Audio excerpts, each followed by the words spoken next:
Good morning, everybody. It is 7 a.m. on Thursday, January 4th. Today in Baton Rouge, expect clear skies with a high of 62. Coming up on OTB, Chef Michael Johnson joins the show for a new edition of Munchies at 9:15. You can follow us on Twitter, Instagram, and TikTok at OTB_ESPN, or catch us on YouTube at the 104.5 ESPN channel and subscribe for daily content. Hour number one of Off the Bench, live from the Mercedes-Benz Baton Rouge studio, starts now. Let we go! All-Star Toyota presents Off the Bench with Jacob Hester and T-Bob Hebert. Yeah! Off the Bench with Hester and T-Bob. Hey, P, they said I gotta come off the bench. All-Star Toyota presents Off the Bench with Hester and T-Bob.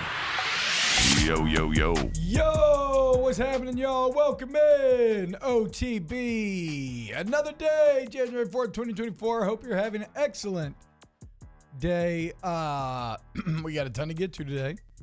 Now, it's interesting because there was a ton of news yesterday in the LSU news cycle. However, it hit right after we got done. So we'll do some rehashing, some of our opinions on stuff, but we probably won't spend too long on what actually happened, given the purple wedding, all the defensive staff changes at LSU. We'll kind of look forward into maybe what's coming next. There's some big recruiting news. The Pelicans look awesome. An interesting Marshawn Lattimore contract restructure, which could point towards a couple of things. And then, of course, the impending Saints-Falcons game, Munchies, everything else. So hang out with us however long you want. Next 3 hours will be on 7 to 10 a.m. Having fun, talking sports. YouTube.com/1045 ESPN. If you're watching there, hit the like button, subscribe to the channel, everything. Also, if you're watching here, you notice I did find my computer. I found my backpack. So shout out. There was a bit of a miscommunication, and Walk-Ons actually did have it yesterday. Shout out to the fine people at Walk-Ons Burbank holding onto the bag, and so I could get it yesterday. All right, Jake. Let's. How are we feeling today, though? How's everyone feeling? I'm feeling great. Feeling good. Like you said, a lot of stuff to get to, a lot of things that I thought you did a really nice job of talking about yesterday because, felt like maybe something would happen there. We didn't get a chance to react, though, because it happened pretty much right when we got off air. Oftentimes that happens. News likes to come out at like 10 or 10:30. Yeah, and I had, I mean, obviously, right, if you listened to yesterday's show, you knew that we had heard that it was happening. What's interesting, though, Jake, is that I don't know if I want to get into too specific a timing, but basically this was the first time that, because, you'd heard, I'd heard plenty of stuff before this, what may or may not happen. This was the first time where it was, and that's what we were playing like Reigns of Castamere and stuff, right? Where like it was absolutely a done deal. But what's interesting to me is the people that I learned this through are people that I thought would have maybe known something like this was on the horizon way earlier, and yet they too were told, relatively late in the process. So I guess I say all of that to say that LSU really played this one pretty close to the vest. A lot of smoke screens. It reminds me, it doesn't, it's not too unlike how they handled the Brian Kelly coaching search, where just feeding a lot of people information that gets trickled down and kind of confuses the picture. Like I saw a lot of people accuse us and others of like carrying the water for LSU and like purposely trying to obfuscate things to keep things obfuscate. Quiet. Yeah, okay. Yeah, kind of muddy up, make it a bit hard to see what's actually going on, muddy the waters, confuse, mislead. Right. But that just shows like a misunderstanding of, that's just not the case. Like when people are wrong, they're telling you things that sources that they trust tell them. And a lot of times, Jake, those sources think they know. Yeah. And sometimes they do know. And then stuff changes last minute. So you just never know. Like, again, nothing is ever done in this business until it's done. And the prime example of this is Ed Ogeron back in the day. That's my dad's partner, right? Yeah. Roommate, cousin somewhere down the line, all that kind of stuff. He calls him and tells him, Bobby, I'm going to be the next D-line coach at LSU. And my dad's on the radio. He's like, "Oh hell yeah, man!" So he's like, "Can I tell?" I was like, "He's like, yeah, you can say it. That's cool." So my dad reports it on the radio, WBL. Ed Orgeron going to be LSU's next D-line coach. That same day, now not because of the report, but just how it timed out. That same day, he's on vacation when this all went down in Destin. Lane Kiffin flew a helicopter to Destin to where Ed Orgeron was and offered him multiple hundreds of thousands of dollars more. Yep. And so suddenly Edo ends up at Tennessee instead of LSU. So again, that's like, that was done. Yeah. The man himself told you, and then something unforeseen popped up. So if it's never that people are perfectly trying to mislead you. It's just that stuff is either purposely or just naturally ends up being wrong. The same thing Marcus Freeman being the defense coordinator here at LSU. Like that was...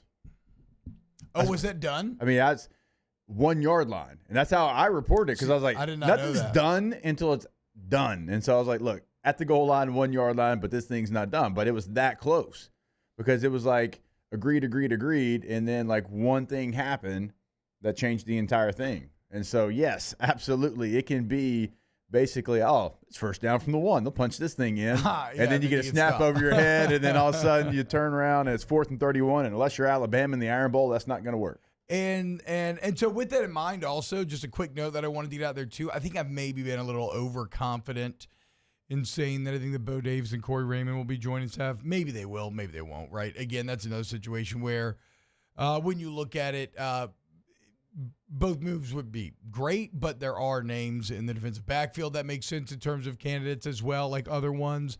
And with Bo Davis, I mean, I did not realize until starting to really dig into this stuff yesterday, he's already making $1.1 million. Yeah. As the Texas D-line coach. And you just paid, I mean, I'm saying a rough estimate of what, like $5 to $6 million maybe to buy out this staff. I mean, House alone was close to $4 million. And like Bo Davis obviously done an incredible job at Texas, right? And he has Texas rolling right now. And so how much money would it take him for one to leave a spot where everything's moving in the right direction and going well and come to a bit more of a It's just, again, that feels more unrealistic the more you start to peel it back. But we'll talk about in terms of DCs who some of the candidates are.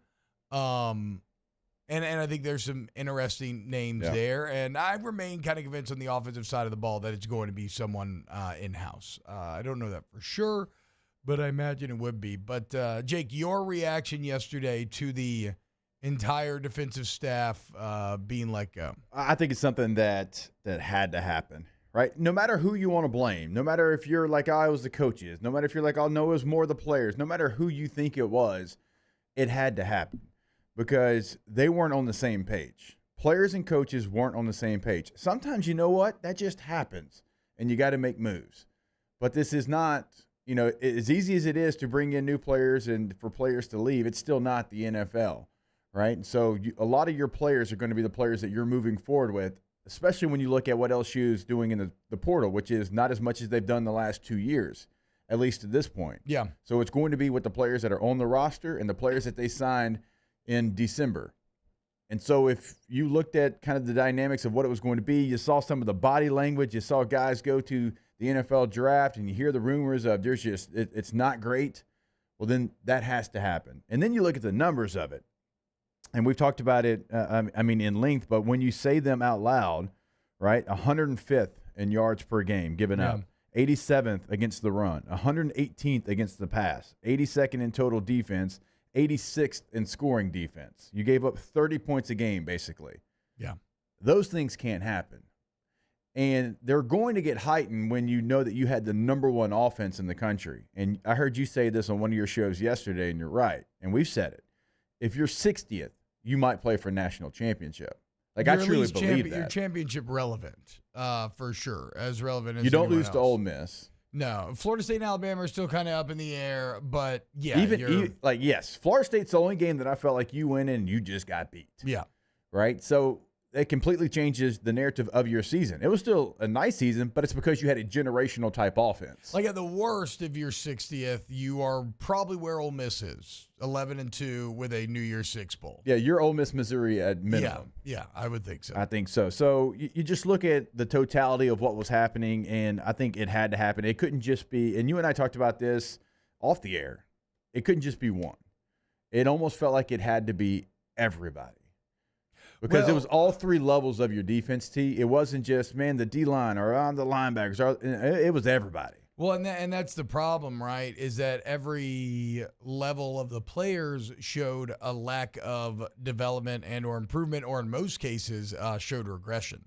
Yeah. Right? There was no Blake Baker coming in and coaching the linebackers, and Damone Clark goes from being a disaster to a top NFL draft pick, right? Being a starter for one of the best teams in the NFL. Yeah, like there was no there was no guy that you could point to that was like, oh, or like even like as the Coach O staffs were falling apart, right? Brad Davis doing such a good job with that offensive line that Davis had to be retained. And so And look, I know I've talked about this a lot, but I don't think you can mention it too much. I do empathize, and it is sad, man, and it's kind of an odd feeling when we're all so happy and celebrating people losing their job, right? And it's not hard to put yourself in their shoes and think about the 24/7, like, because nobody's trying to be bad. I mean, you're sitting there dedicating your life to it for one reason or another, though. It's just not working.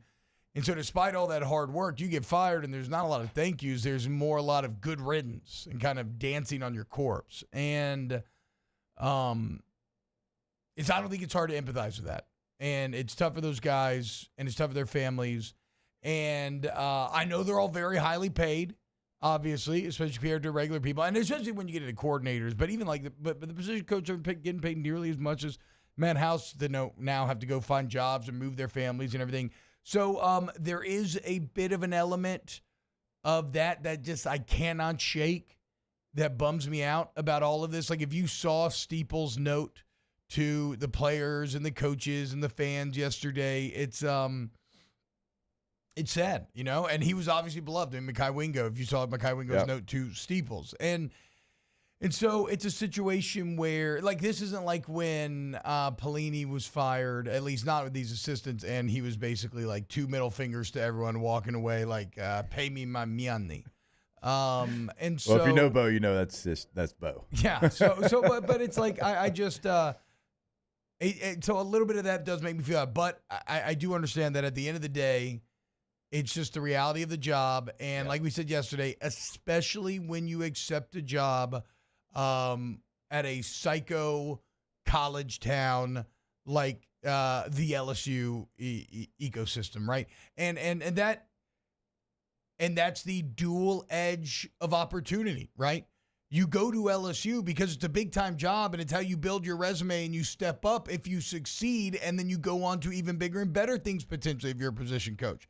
However, if you fail, you're failing on a very public stage where even the general public will know who you are as a position coach. Or as we talked about, like if you're like the linebackers coach for the Seahawks, 9 out of 10 people, probably more, are not going to know who you actually are. So it just is I couldn't tell you the linebacker coach for the Chargers. No, yeah. So I watch him every week. It's just the reality of the gig, and I think they understand that. But no, that part, I mean, it is what it is, and you laid it out. I mean, the coaching profession, just like being a professional player, like I've been fired twice. Like it happens. That's part of it.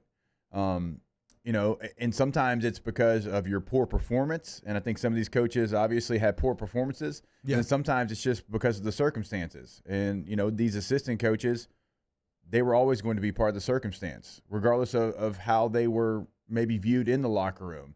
Because it was so bad, T, that it felt like you had to get rid of everybody. Like you had to truly clean house just so you had somebody new coming in that had assistants that they jived with. And there was never we used to do it like this, or last year was this. I don't think you could have that situation for this defense. I think also kind of what we're getting at here is that House was failing on the field and from things I've heard and things you can gather from Harold Perkins tweeting yesterday. It ain't so fun when the Rabbits got the gun, and Braden Swinson tweeting him literally kicking rocks. I think you can gather that House, on top of not doing well in the field, was very disliked by the players.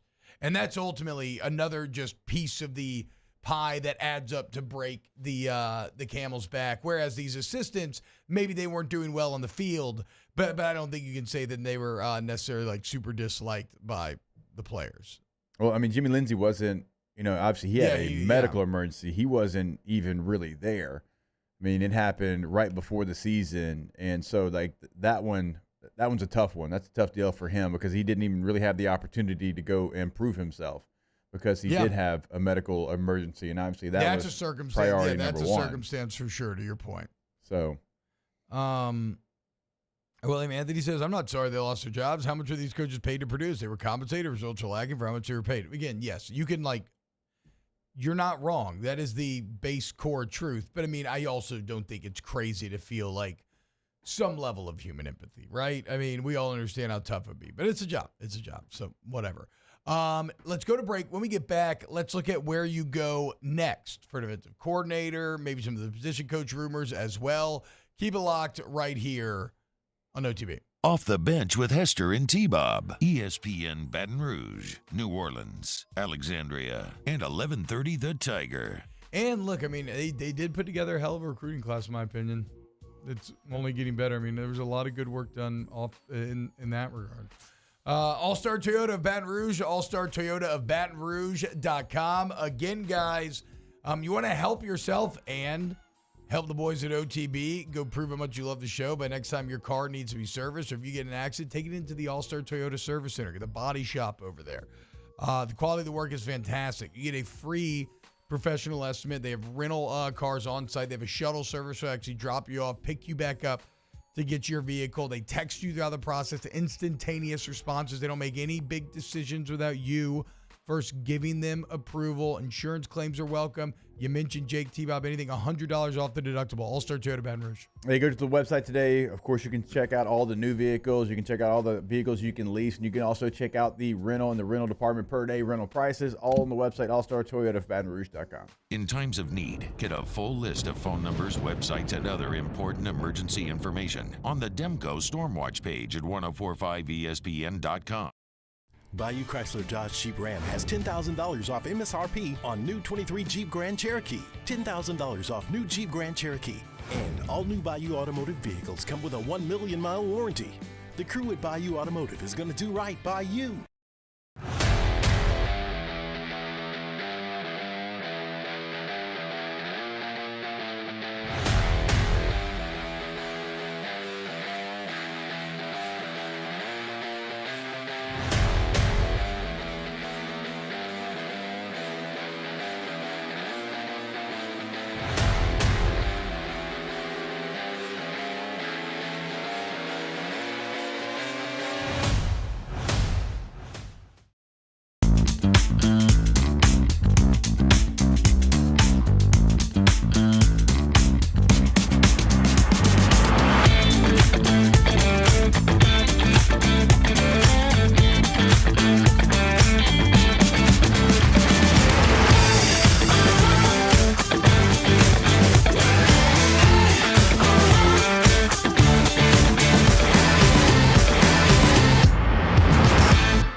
I've been doing business with Luba for 25 years.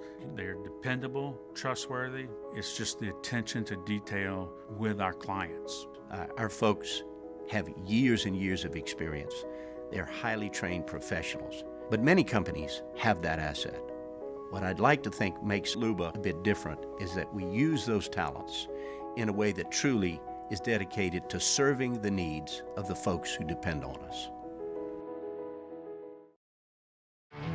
There it is, the extra mile, on the border of expected and extraordinary for those willing to go further, like vans customized for work or play, with safety and tech to keep you connected, supported by a 5-star sales, service, and finance team, and backed by the 1-star you know.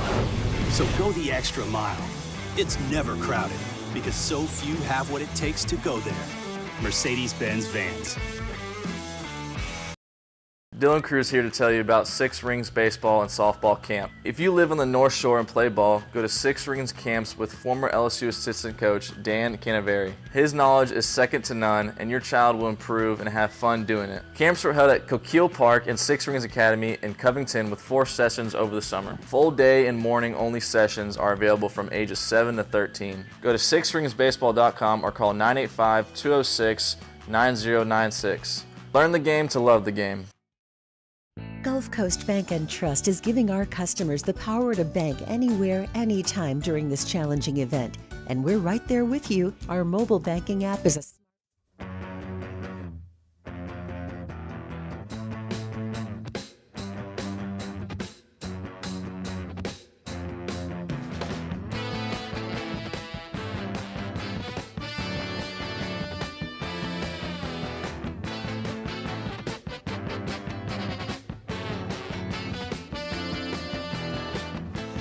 waiting for the break of day,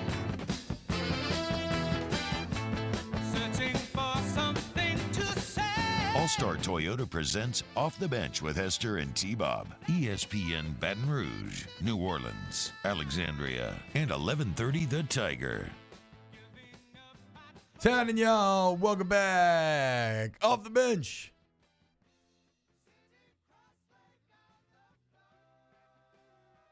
Breaking down what's next for the Tigers here.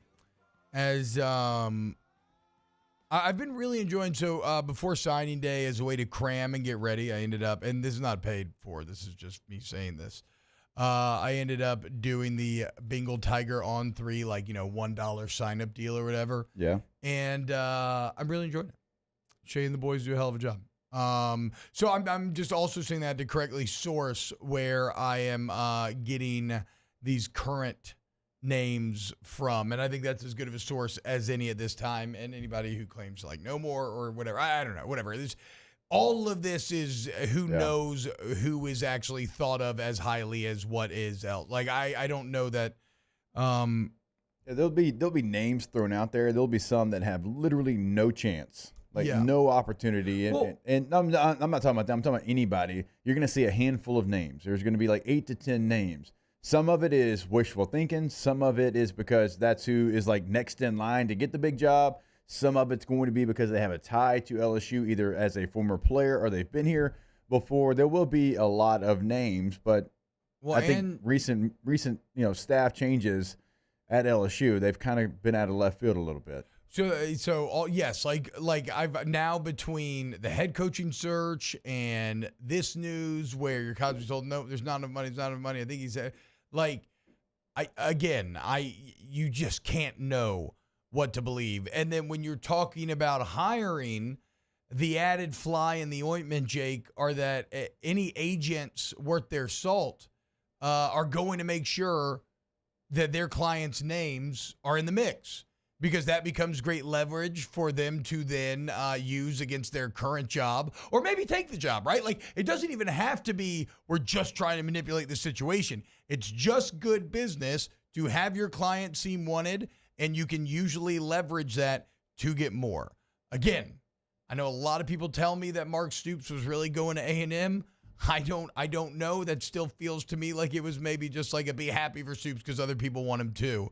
And so that's why the first name on this list feels almost maybe like something like that. And I got Jesse Minter from Michigan, which again, I'm going by the on 3 teams list here. Obviously this feels like a bit of a reach, because the question is kind of, why would he? And you can say, oh, well, Jim Harbaugh may leave. Okay. But I would still say, why would he, right? I think Sherrod Moore is probably, if Jim Harbaugh would leave, I think Sherrod Moore would be hired as head coach, the OC. And you say, oh, well, he'd leave for more money. Okay, well, there's a chance Michigan would be willing to offer that money. And there we arrive at like, oh, okay, well, yeah, that's how I think it too. So I don't know. I mean, do you have any thoughts on Minter? It's somebody that, has ties, obviously. What are the ties? Didn't he coach at Cincinnati with BK? I'm pretty sure he did. Okay. Yeah, I'm pretty sure he was an assistant there. And so, like, yeah, that's one that, again, like, you're going to have ties. And so that's going to what job he's done in his current job. And then you go back and, like, okay, what's that relationship like? But I think Michigan's tough because you just don't know with Harbaugh. Like, there's a great unknown. I think Paul Feinbaum came on yesterday, and he's like, look, after Monday, he's gone, win or lose. It's like, man, you said that with your chest out. Like, is he really? Like, do we know for sure he's going to be gone? So, like, if he leaves, it changes. If he stays, told it that changes. for years yeah. now. So, but I mean, but even if Harbaugh leaves, though, I still like. Why would Minter leave Michigan? I guess it would depend on how they handled and who they brought in. You bring in a defensive-minded head coach, then maybe that changes the dynamics of what you're looking for. That's fair. So Jesse Minter, obviously. Now, if you did get him, like, that'd be a home run. I'd be really excited about that. Of course, there's Blake Baker, right? Where Blake Baker's Mizzou group, very good, not most statistically overwhelming. Like, you're not going to find, like, top 10 in all these different categories. But I think without a doubt, if you look at, like, games against Ohio State, UGA, just really all year long, you see a group that was elevated by that staff. Obviously, also, as we alluded to earlier, there's familiarity there. When he was linebacker coach here for a year, the turnaround job that he did on that group, and specifically Damone Clark, was one of the best that we have ever seen. Now, again, though, Blake Baker was already extended through 2025 earlier in the year and then just signed another extension last month, which I would imagine has a pretty little buyout attached to it. And unless it wasn't signed like, Mike Denbrock's. Yeah, true, maybe so. It did say agreed. I guess it didn't. I don't know if it necessarily said signed, but I imagine that would probably be a pretty it would be expensive. It would. It would be expensive, and LSU's already spent a lot of money. But I mean, they're probably going to have to get. I was about to say a little expensive to try to hire a guy here. I don't think you're going to get anything on the cheap here. And obviously, you laid out some of Blake's ties to LSU, being the fact that he was an assistant here not that long ago. He really enjoyed his time at LSU. Wife played soccer here. Wife played soccer here. He played at Tulane. He coached at Louisiana Tech for a long time. He's got strong ties in Louisiana. He would be able to go out and recruit from literally day one and wouldn't have to introduce himself to a lot of people. Mm-hmm. He's already been in the fire in Louisiana high school recruiting. I think if you look, you've ever heard me talk about Blake or seen me talk about him on Twitter, I think the world of him. I think he is a rising star. I think he's one of the best, young defensive coordinators in all of college football. And already having the ties to Louisiana, knowing the dynamics of the state, having ties to LSU, as he's been here, his wife's here, as you mentioned, T, that one would be plug and play. Well, and although I love the momentum at Mizzou, allow me to enjoy a little bit of LSU elitism here. I do think that would be an upgrade of a move, right? Like I don't think you could say that that's a lateral move going from Mizzou DC to LSU DC. I think the things you can do at LSU and the talent that you can acquire, even though Mizzou's doing awesome, so don't take it that way. I do think it maybe not a huge upgrade, but it is an upgrade. No, I mean, you look at the history of the two schools, and you know me, I'm as big of a fan of Eli Drinkwitz as anybody in the world. I love what they're doing there in Como, but no, it's not. I mean, it's okay. It's okay to say, like, LSU's resources and what they've done and the national championships and now the Heisman Trophy winners. No, it's okay to say LSU is a bigger program than Mizzou. Emil says Blake Baker's one guy I trust to fully unlock Harold Perkins. Ooh, that's a little exciting to think about. Here's a name, Jake, that I think so this is funny because I didn't even know who this guy was. Somebody asked me about him on Snaps yesterday, and I was like, I don't know. I don't know about recruiting. So they were talking about taking a Miami recruit, but no, Miami defensive coordinator Lance Guidry. And when you start reading about him, it's like, huh, okay. I mean, you know Lance Guidry. No, I don't. That's what I'm saying. I did not. He's from Welsh, Louisiana, played and was head coach at McNeese. Well, he was the guy that got hired at Tulane and then immediately hired away by Miami last year. Yes, I do remember that story, but I had nothing attached to Lance Guidry. Where he gets kind of intriguing is his over a 2-year period at Marshall for 2022, and this is why he got hired at Tulane than Miami. Yeah. His defenses were incredible. Here were his national ranks over a 2-year period at Marshall. first in the country, and these are all national ranks. Again, first in the country in third down defense, second in stop rate, third in pass efficiency defense, third in defensive efficiency, third in yards per play, fifth in turnovers gained, fifth in rushing defense. That is dominant. And then Miami was pretty good as well this year defensively. Top 25 in the country in terms of yards per game. So ton of Louisiana ties, very familiar. That guy that's a name watch ever. He is a bald white guy, which I don't know. Sometimes human beings' brain can be dumb enough where it's like, I don't. Do you want to go down that route again? I don't know. Man, so now because he's follically challenged, I look at it. I'm just saying. I don't know. I mean, look. Obviously, that's kind of a joke, but also it is interesting to see how your brain reacts when you see it. You're kind of like, we just did this dance. No, I kid. But no, Guidry's a very intriguing name to me. Miami finished 45th in total defense. Why do you think it was top 25 this year? Miami of Ohio was top 25. No. Miami of Ohio, I think, was actually like top 10.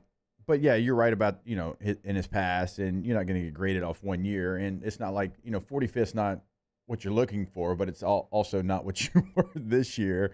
And so, like, how late did he get in there? He had accepted another job already. The Louisiana ties are very intriguing. The fact that he's from Louisiana, the fact that he's been a coach at Karen Crow and Leesville, and he's been at McNeese State, and knowing the area. He's been at Southeastern. Like, that's important to me. It's not, you don't have to have it. Certainly you don't have to have it. Yeah. But we are a very unique state, and high school recruiting is very unique. And, the LSU Polo will get you in, but, like, what do you do once it gets you in? Yeah. How are those relationships built? So I haven't heard otherwise. You would assume he's got great relationships within the state of Louisiana. And BK's told you, and this recruiting class that we just saw told you, they want to build through Louisiana. NC State defensive coordinator Tony Gibson's another name on the list. I got to be honest, his resume at first glance, Jake, not the most exciting. He was DC for Dana Holgorsen at West Virginia for 5 years. He's been DC at NC State for 5 years. And he just signed a new 3-year, $4.5 million deal. Like, he's the highest paid DC in the ACC, which is a bit odd because, again, his resume is solid, but not like, I don't know. Again, I don't think it feels super overwhelming. But that's a name on the list. It doesn't do much for me. Yeah, NC State's defense was good. Peyton Wilson was a lot of fun to watch at the linebacker position. He won a couple of national awards. But, of the ones that we've said so far, that would be at the bottom of the list.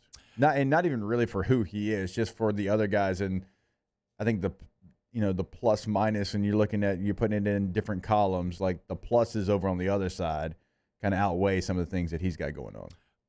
Zach Arnett, I'm just going to simply say no thank you. So T does a great job every day of putting together the document. And so, I love just coming and reading it sometimes in little notes. And it literally says Zach Arnett, no thank you. Yeah, everybody else has resumes and multiple stuff about them. I just know. And I kind of feel the same way about Bob Diaco. Yeah, and I know he's got a ton. He was Kelly's DC at every stop, but I don't know. Right. Feels like an also ran. Yeah, on if you're going to elevate from within, like, I think a lot of people could get behind offensively because you were the best in the country. Yes. No matter how good of a job that Bob could potentially do, I think a lot of people, because it would be from within, would just not get on board with that. Like, they're like almost like there's nothing he could do. Yeah. It's not even fair to him. I think I'm kind of even representing that feeling. Yeah. And then about a minute here, Jake. Jim Leonard, obviously 10-year NFL vet, studied under Ranner at Wisconsin, was awesome at Wisconsin, didn't get the head job, kind of chilled for an off season. Well, and he had hip surgery. He had hip surgery. So I know Jim. I played with Jim in Denver. Jim actually taught me most of the things I know about coverages. I used to sit down with Jim when we were together in Denver, and he would just talk defensive football. Probably the smartest defensive football player I ever played with in my career. Understood it from every single angle. He played in those Rex Ryan defenses in Baltimore and for the Jets, and really had an understanding of multiple defenses, 3-4 fronts, 4-3 fronts, like whatever it might be. So he did have hip surgery last year. I believe it was hip. And so wanted to coach, but couldn't give it everything that he wanted to give it. Yeah. And so that's why he was an analyst for Bielema, who was at Wisconsin. So they knew each other, not when he was playing, but they know each other through him being at Wisconsin for so long. Jim is somebody that I think, young guy. I think he's charismatic, he's got Riz. Like his demeanor, I think, would still play well, even though he's not from. What Riz? Like, do we define Charisma? I think. I know. think I it's want to say basically charisma, but like game. You could say game if you say you've got no game or.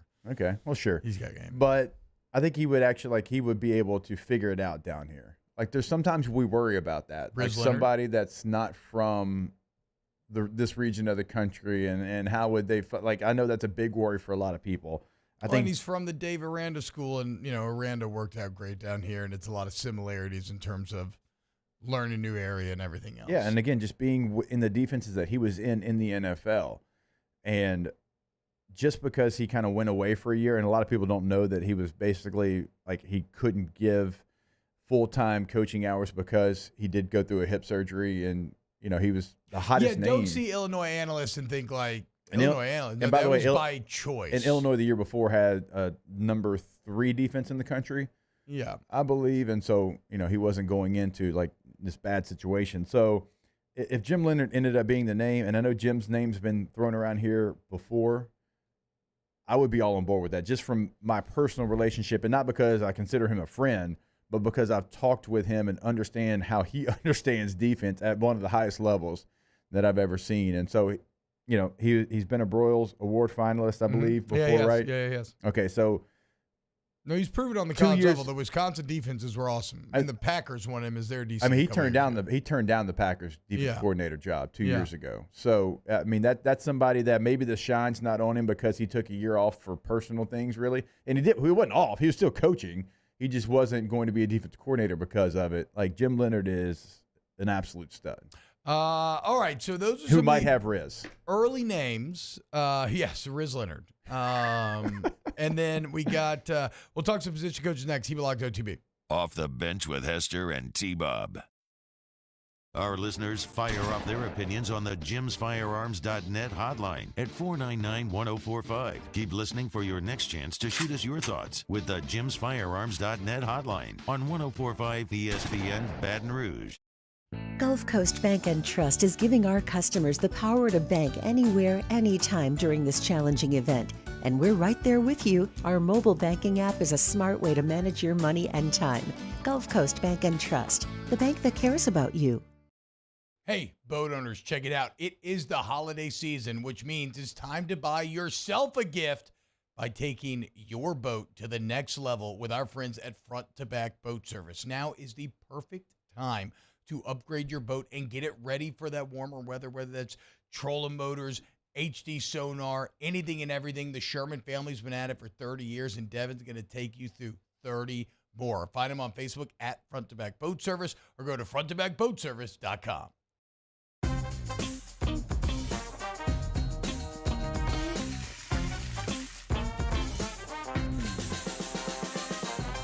The best kept secret in town is out. Discover Tallulah at the Renaissance Hotel on Bluebonnet.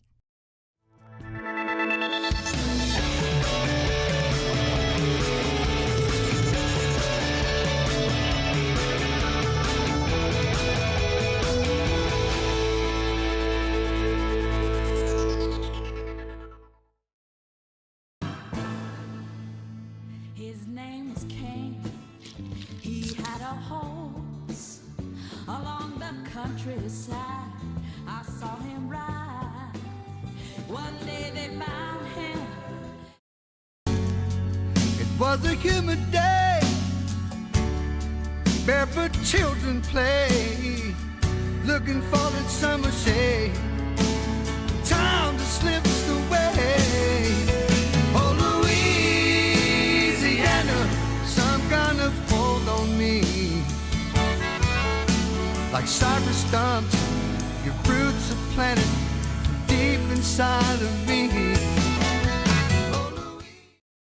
Electricity is all around us, and our families depend on it. Every day is sparked by the power of a cold drink or a warm meal, a movie night, and a comforting light at the end of a dark hallway. From sunrise to sunset, playtime to bedtime, Our team is ready to take care of your electrical needs, even in the case of an after-hours emergency. The light in your life shines brighter with Mr. Electric. There it is, the extra mile, on the border of expected and extraordinary, for those willing to go further, like vans customized for work or play, with safety and tech to keep you connected. Supported by a 5-star sales, service, and finance team, and backed by the 1-star you know. So go the extra mile. It's never crowded, because so few have what it takes to go there. Mercedes-Benz Vans.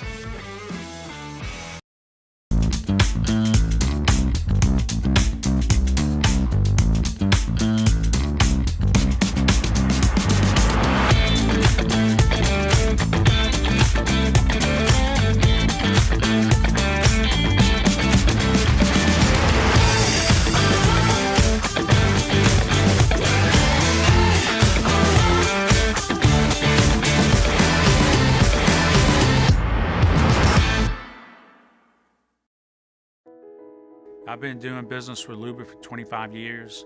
They're dependable, trustworthy. It's just the attention to detail with our clients. Our folks have years and years of experience. They're highly trained professionals. But many companies have that asset.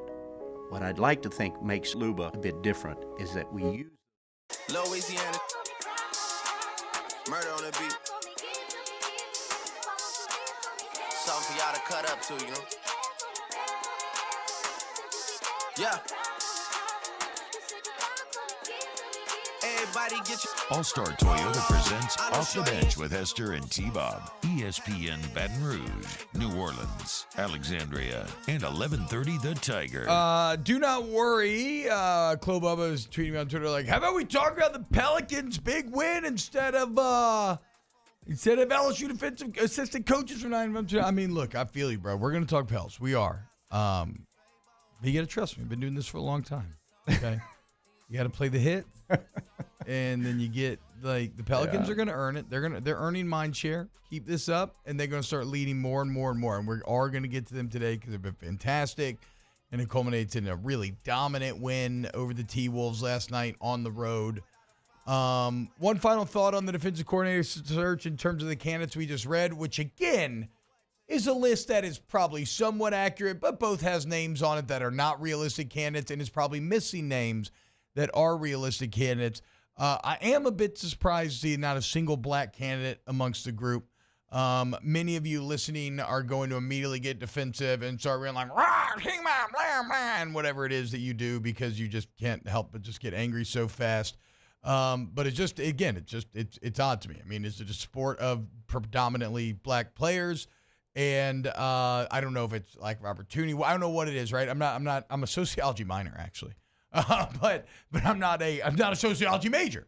So I can't figure this stuff out. But it's I mean, like, I don't know. It's just odd that there's just not more, if it's a lack of opportunity or what the deal is.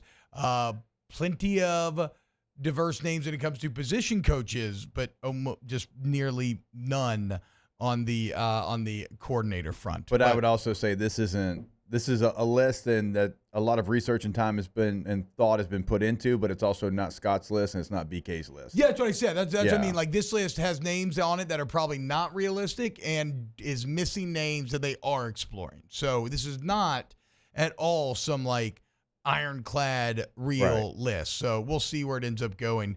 On the position coaching front, like I talked about Bo Davis, I think I've been maybe a little flippant in how I've been talking about how I think LSU is going to be able to land him. I did not realize he already makes $1.1 million at Texas. And as soon as I heard that, it's kind of like, okay, you know, I mean, he played here. He's awesome. He would be awesome. It feels like a bit of a pipe dream, but maybe not. I mean, have you heard anything on the? Well, it's tough because what I keep hearing is that, it's going to be like Bo Davis. There's a good chance he comes here, but that just feels terribly unrealistic to me. Gosh, I don't know. I mean, Bo is in a place that, you know, they just went to the semifinal. They're heading into the SEC. He's making a lot of money. His group, certainly interior-wise, was one of the best in the country. Yeah. So it would take, even like this is home. I mean, he played here. he was a strength coach here when I first got. He used to drive the bus because we didn't have the football ops building when I first got here. So anytime we were going to practice, we used to get on the prison buses, and he used to drive over there. And he hit more things in those buses than I've ever seen before. But like that's where he was. Like now he's built himself into one of the $1.1 million defensive line position coach. That's crazy. Yeah, so he's going to he has a lot of options if he wanted to leave Texas. Now coming home, like at what kind of discount would you take a discount? Like at what kind of heartstring would that pull at? I guess would be the question. Like knowing Bo Diddley like I do, Hell no. I don't know that's going to happen. Take a discount? No. Yeah. I mean, if anything, you could maybe try to convince yourself that he would take the same money, but even that's not how life works. Another name, though, Eric Henderson is a name that On3 put out there. Rams defensive line coach and run game coordinator, NOLA native that graduated from Edna Carr. He was on the staff with Frank Wilson when Frank was the head of UTSA, and obviously NFL experience, coaching Aaron Donald and company, doing well. That's kind of exciting. All right, let's go to break. When we get back, we look at some DBs, and then this will be the official wrap-up of the LSU coaching conversation. Keep it locked here, 104.5 ESPN. Off the bench with Hester and T-Bob. K to Z window coverings. KTOZ window coverings. KTOZblinds.com is the website. If you want window coverings that wow, right? You want to take it to the next level, impress your neighbors, or just get that deep satisfaction. Like, who's into interior design in your relationship? Maybe it's you, maybe it's your wife or husband. Whatever the case is, if you want to get in their good books, have K to Z out to the house, right? And give them that upgrade, both functionally and aesthetically. Take your man cave, your outdoor living space, your bedroom to the next level with K to Z. Yeah, look, for us, I can just tell you we are incredibly happy with our entire process. When they came out, measure 5 minutes. And then once it comes in, they come in, they install it, they set up the electrician, they set up everything. And we just assumed it was going to be for our outdoor space, but honestly, it's for outdoor and our interior space. Our living room gets completely shaded now as well. Check them out online, KTZBlinds.com. Get that appointment today at KTZBlinds.com. In times of need, get a full list of phone numbers, websites, and other important emergency information on the Demco Stormwatch page at 1045ESPN.com. There it is, the extra mile, on the border of expected and extraordinary for those willing to go further, like vans customized for work or play, with safety and tech to keep you connected, supported by a 5-star sales, service, and finance team, and backed by the 1-star you know. So go the extra mile. It's never crowded, because so few have what it takes to go there. Mercedes-Benz Vans.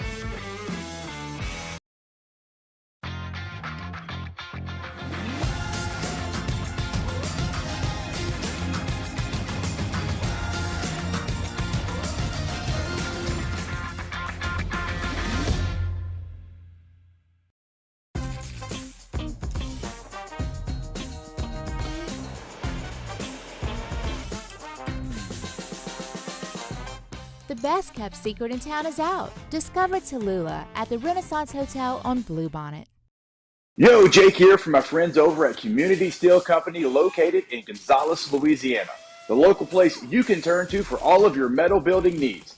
Notice I said local, not Houston, not Dallas, not Atlanta, but right here in Gonzales. Visit them at their brand new state-of-the-art website at communitysteelco.com or pick up the phone and give them a call today to answer all of your questions on your metal buildings, roofing and sheet metal, and any other steel needs you or your business need at 225-647-2020.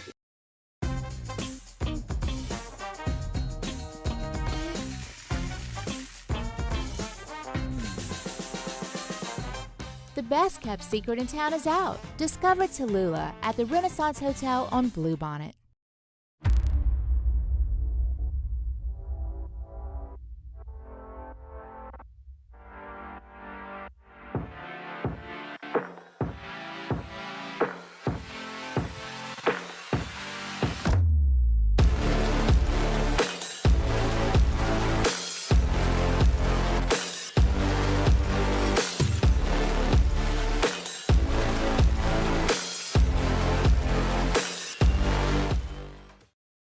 Dylan Cruz here to tell you about Six Rings Baseball and Softball Camp. If you live on the North Shore and play ball, go to Six Rings Camps with former LSU assistant coach Dan Canaveri. His knowledge is second to none, and your child will improve and have fun doing it. Camps were held at Coquille Park and Six Rings Academy in Covington with 4 sessions over the summer. Full day and morning only sessions are available from ages 7 to 13. Go to sixringsbaseball.com or call 985-206-9096. Learn the game to love the game. Electricity is all around us, and our families depend on it. Every day is sparked by the power of a cold drink or a warm meal. Join us for the Thursday edition of Live at Lunch from Jolie Pearl Oyster Bar and Town Square Pizza. More on the LSU coaching situation, and we'll have Matt Humans as well as Dwayne Colucci on the show. Live at Lunch, 11 a.m. Thursday on 104.5 ESPN Baton Rouge. That tonight's gonna be a good night. That tonight's gonna be a good night. That tonight's gonna be a good night. All-Star Toyota presents Off the Bench with Hester and T-Bob. ESPN Baton Rouge, New Orleans, Alexandria, and 1130 The Tiger. What's happening, y'all? Welcome back. OTB, closing hour number 1. So we mentioned we've been talking coaches all hour long. If you want to get our thoughts on the cleaning of the house, potential replacements for DC, D-line, the box to check here before we move on next hour, as there's recruiting news to get to. There's Saints, Falcons, there's the Pelicans. For DB coach, a few interesting names here. Obviously, there's like Corey Raymond, right? And again, I feel like I've maybe been a little too hard on this is absolutely going to happen because I'm not abiding by my own principles that, like, you never actually know. Darren Wilson is the Arkansas secondary coach. He's an OP Walker graduate or coach with Wilson at UTSA and McNeese is a name. Travis Robinson, has been at Bama the last 2 years as cornerbacks coach. They've obviously done very well in terms of development and whatnot. That's a name to watch out for. TJ Rushing, Texas A&M. There's a guy, Mark Orphy, who's at Rutgers right now, was at Bama as an assistant before that, another corners coach, but he's kind of viewed as one of the up-and-comers. And then the only name on this list that really has maybe name recognition besides Corey Raymond. T-Rob. That's true. That's true. Travaris Robinson does. But Patrick Surtain, who I did not realize was the DB coach at FSU this last year. I knew he was with the Dolphins a couple of years ago, but after leaving his former NFL team, going to FSU, and they were pretty good, and so that's another name that was mentioned, but we'll see with all that. Let me ask you this, T. Obviously, like, you've done great research and putting all this and, the ties to Louisiana and different things. Do you feel like that the assistant coaches on defense need to have Louisiana ties? Like, how important is that to you?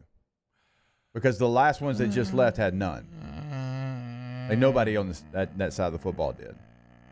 It's like you look on the offensive side. Yeah, but again, I think they did a pretty good job recruiting. I think the problem was development. I'm not saying that they did or did not. I'm just saying when you look at the offensive side of the football, Frank, obviously, Louisiana ties. Joe Sloan, Louisiana ties. Hankton, Louisiana ties. Brad Davis, Louisiana ties. Every single one of them is either from or is coached in Louisiana before they got here. You had none on the defensive side. So when you look at those dynamics, is it important to you?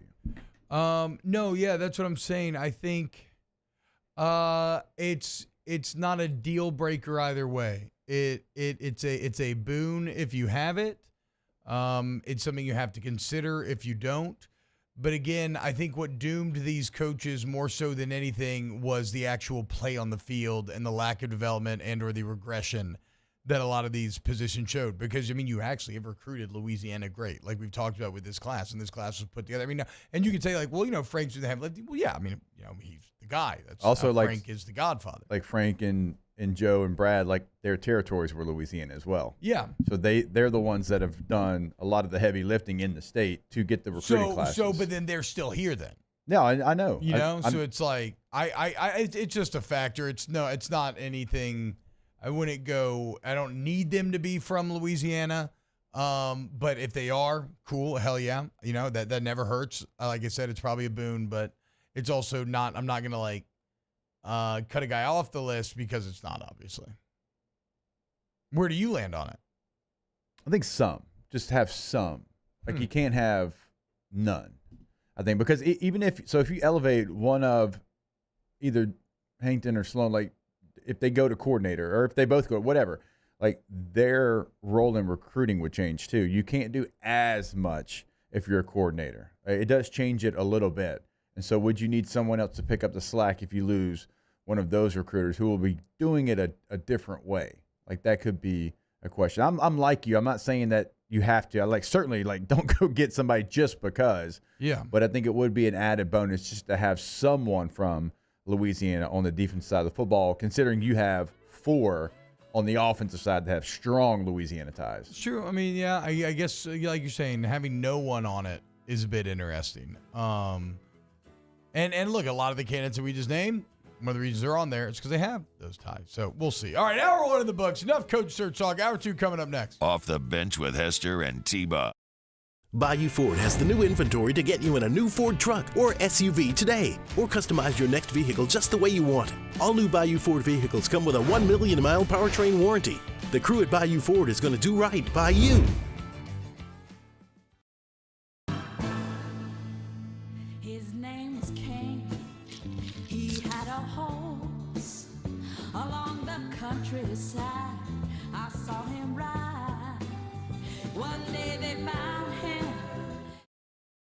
The Windsor Senior Living Community in Mandeville, Louisiana is a beautiful, vibrant apartment community geared towards seniors. They are nestled right in the heart of Mandeville, where seniors live a more carefree lifestyle in spacious apartments with the peace of mind that comes from having a little extra help. Call the Windsor at 985-624-8040 to schedule a lunch and tour. Come see how the Windsor can be your passport to peace of mind.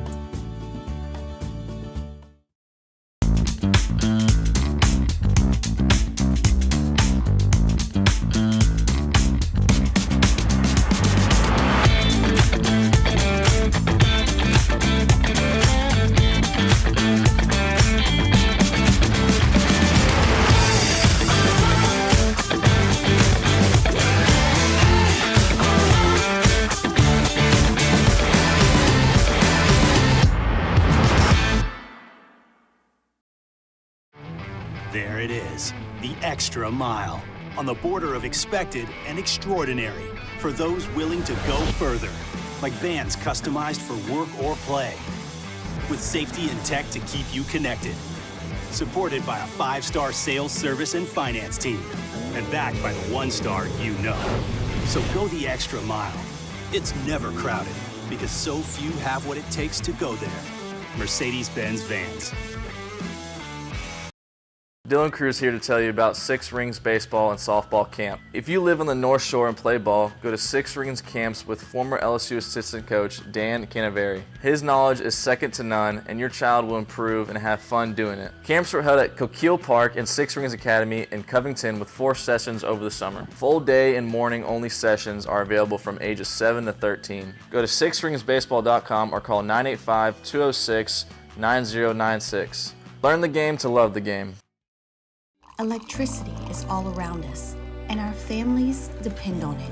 Every day is sparked by the power of a cold drink or a warm meal, a movie night, and a comforting light at the end of a dark hallway. From sunrise to sunset, playtime to bedtime, our team is ready to take care of your electrical needs. Even in the case of an after-hours emergency, the light in your life shines brighter with Mr. Electric.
Good morning, everybody.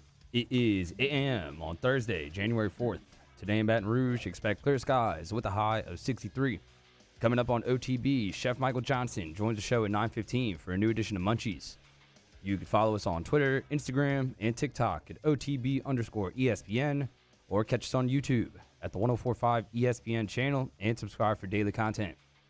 Hour number 2 of Off the Bench, live from the Mercedes-Benz of Baton Rouge studio, starts now. Let we go! All-Star Toyota presents Off the Bench with Jacob Hester and T-Bob Hebert. Yeah. Off the Bench with Hester and T-Bob. Hey, P, they said I got to come off the bench. All-Star Toyota presents Off the Bench with Hester and T-Bob. Yo, yo, yo.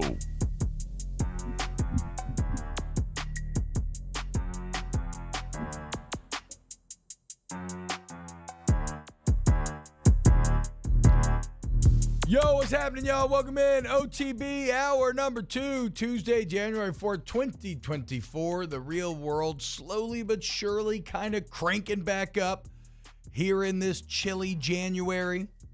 Welcome in. If you missed the discussion from hour number 1, I know Traditional Radio Strategy says there's a bit of a reset here. But, of course, you can always go on our YouTube channel, 104.5 ESPN. We'll have the individual videos broken out later on the Off the Bench YouTube channel if you want to check that out, OTB LSU, and we have OTB Saints as well. But basically, though, we spent hour 1 just talking about yesterday's coaching changes, and it's the same conversations that have been had, right? It's good to see in terms of, it is a bit sad from a human level, but I think that it makes you a better football team going into next year. I think it needed to happen. I think you avoid the sunken cost fallacy. It's expensive. And really, when you look at it, Jake, a couple expensive mistakes now in the Woodward tenure in terms of DC. When you look at the contract that Pelini was paid and then the contract that the House was paid. So a little added pressure to get this one right. Yeah, you had Durante as well, but that was a whole staff. Yeah, and that was like there. Yeah, and that's weird because, again, if Durante Jones was your DC last year and turned in the year that he did, like, you would have probably been playing for a championship or championship relevant. Like Durante Jones, especially when they actually started letting him run his defense from the Alabama game on, ended up being pretty damn good. Yeah. So yeah, that was more of a situation where I think at that point kind of had the stench of death about him. And I think it was clear even that kind of LSU wanted to move on. And so it was hard to attract people to want to come. But Durante ended up being great. So really your cheapest hire and the one that you really reached the most on was your best hire out of the last 3. Is there a lesson to be learned from that? I don't know, maybe. But the bottom line is you have to get this next one. You got to get this next one right? So we'll see. Go ahead.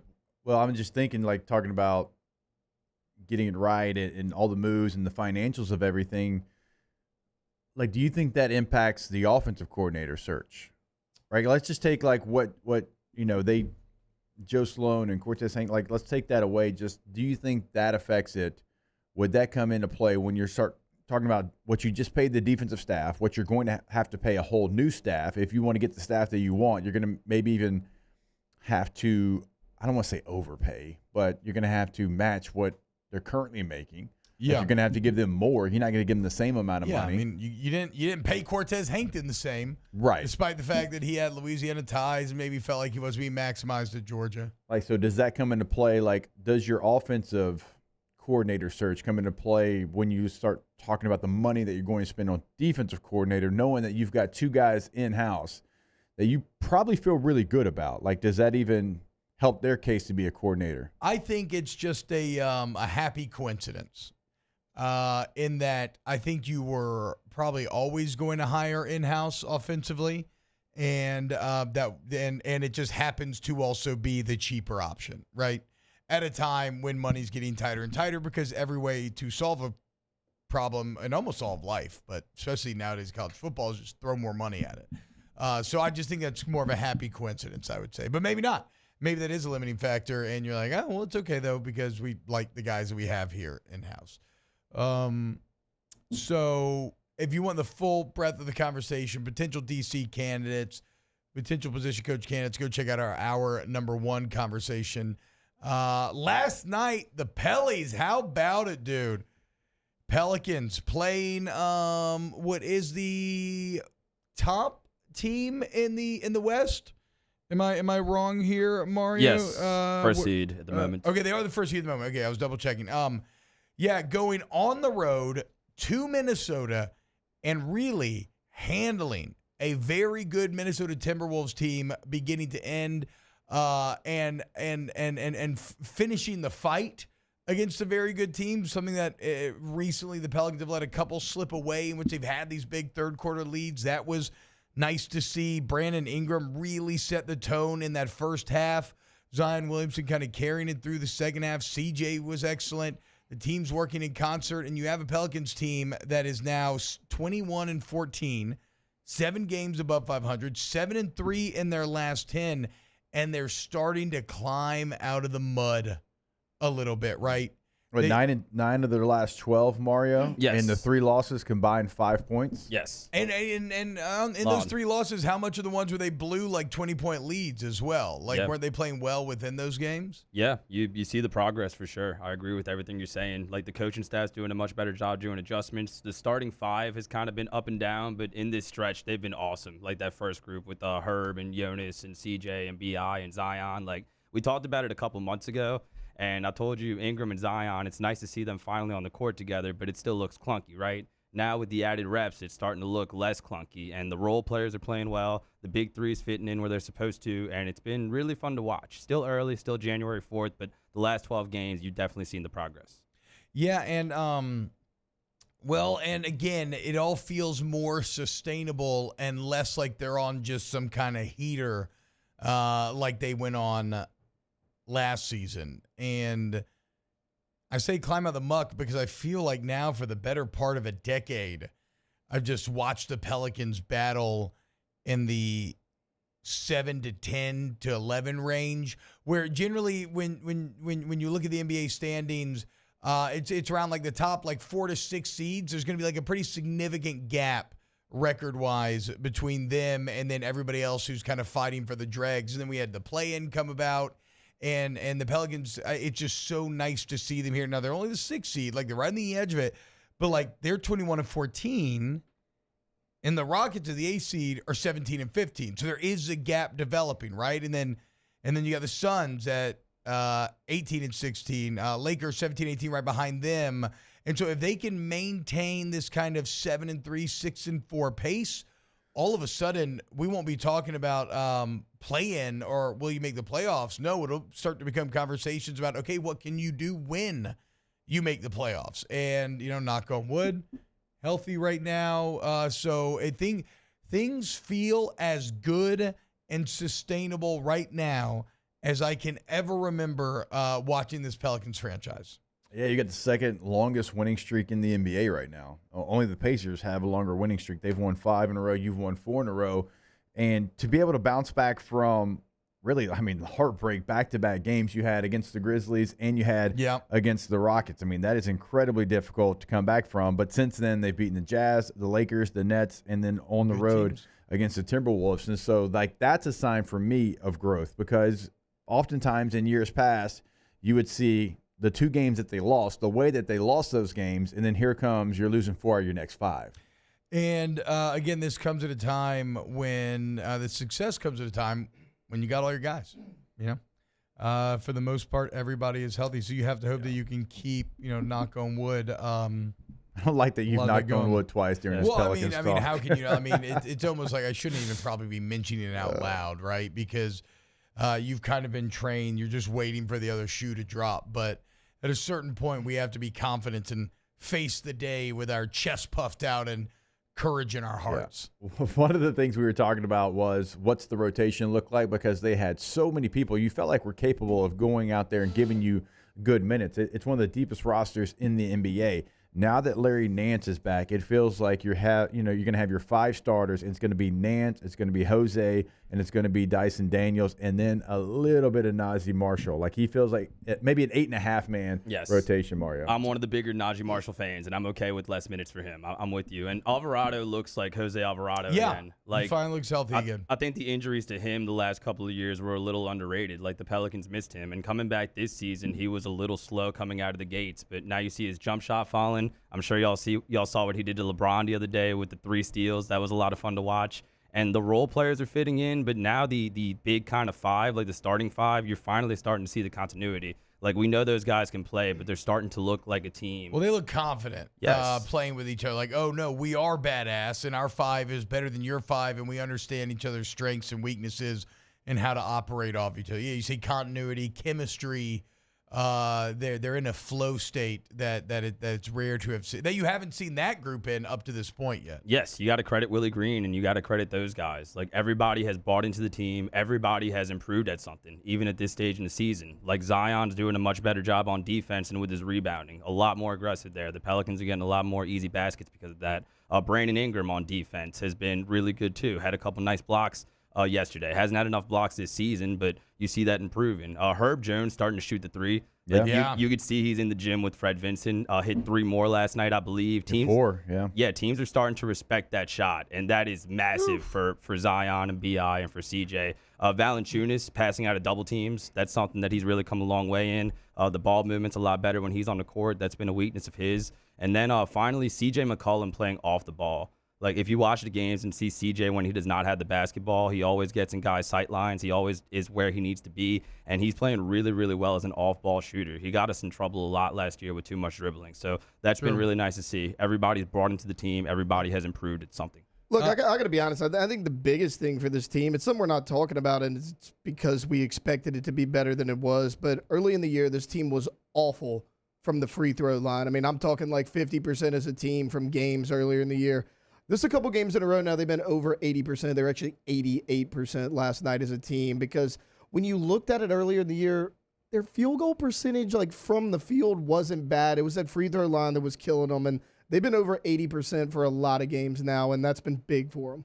What about we're no concern over Trey Murphy, right? Missing last night just because it was a back-to-back, maybe something nagging. Yeah, it looks like something naggy. It's a little sketchy just because he was finally back and finally, a key part of the rotation. And now Hawkins is getting minutes, which I'm excited about, but it's only because Murphy is not playing. They called him and Kyra because of Murphy being out, right? Exactly. Yeah. And eventually I feel like you need to get Jordan Hawkins on the court. It reminds me of Trey Murphy, his rookie year a couple years ago. Feels like we're doing the same thing. But hey, the starters playing well is the main development. But again, like you use the word need, but where do you take from? Yeah, exactly. Like, I think you want to get Hawkins on the court, but it's just who are you going to take off to put him on? Exactly. I think if you get Murphy and you get Hawkins on the court, let's take last night's game, then I think Daniel's minutes would probably go from 24 to 14. I think Najee's would probably go from 14 to 7, and Nance would probably go from 22 to 15. Well, I think you see something like that. It sucks to say because he's been playing so good. Alvarado's numbers probably come down a little bit too. Yeah, he wouldn't play 20. He wouldn't play 27. No, he's been 27. He's been great on defense, but you got to get Hawkins involved. The good thing about it is Hawkins only played 3 minutes, and McCollum and Herb Jones when he combined 8 for 11 from 3. Yeah. I mean, that's why Hawkins was out there to shoot 3. So while you want to get him on the court more, these other guys are knocking down 3s, so you're not missing him quite as much. And I know this is, and really, I feel like now, and this without looking at the stats, just through kind of osmosis and watching, I feel like where do the Pelicans rank in something like three-point percentage and 3 points made? Because I feel like they've really shot it well all year long. Now, maybe that's because they've been so bad in the past that even if they're average, it feels great. But like I've said it multiple times this season, I feel like this is the first time where I've seen the Pelicans actually look like a functional modern day NBA team when it comes to how dangerous you have to be behind the I think three-point line? they're 11th in the NBA. Okay.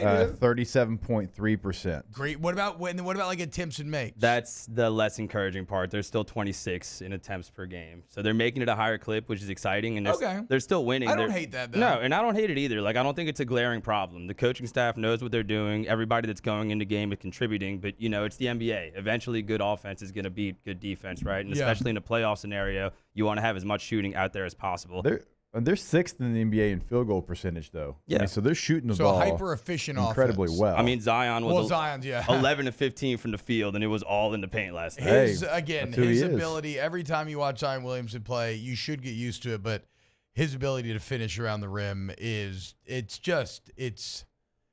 like magic. Like, it just shouldn't happen. These scoops hanging in the air, the touch that he shoots with from just insane angles.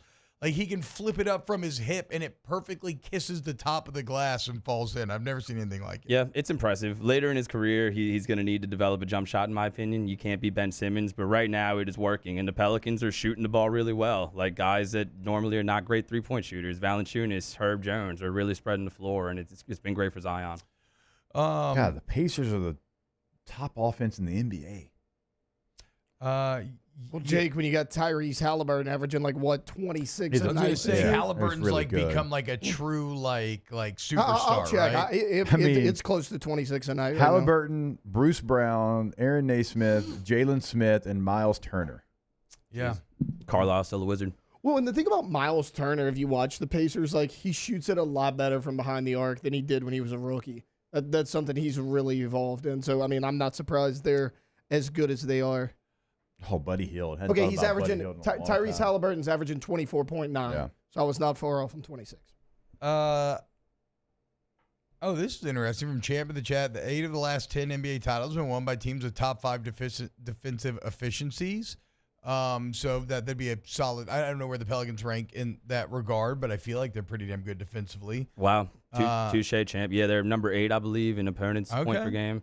And right now it's working. And touche, Champ. I really appreciate the NBA discourse in the chat there, but it's still the NBA. Like, eventually, good offense is going to be good defense. Let me make this analogy. Herb Jones, one of the best defenders in the league, right? Probably going to be first team all defense. Got isolated with John Morant in a game-winning situation. Yeah. Y'all remember what happened. So. But still, I think it is a thing where most of those championship teams also have great defense. Right? It's like those Warriors teams from back in the day that were the lineups of doom were number 1 offensively, but what nobody talked about is they were also number 1 defensively. That's what I appreciate. Of course, they're 73-9. That's what I appreciate about Willie. He does all the hard things, I feel like, as an NBA coach really well. Motivate players, get the most out of guys that don't have high expectations, be a good defensive coach, but then just basic things, I feel like he gets in his head a little bit. To your point, Mario, we were talking about them being 12th in three-point percentage, but only 26 in the attempts.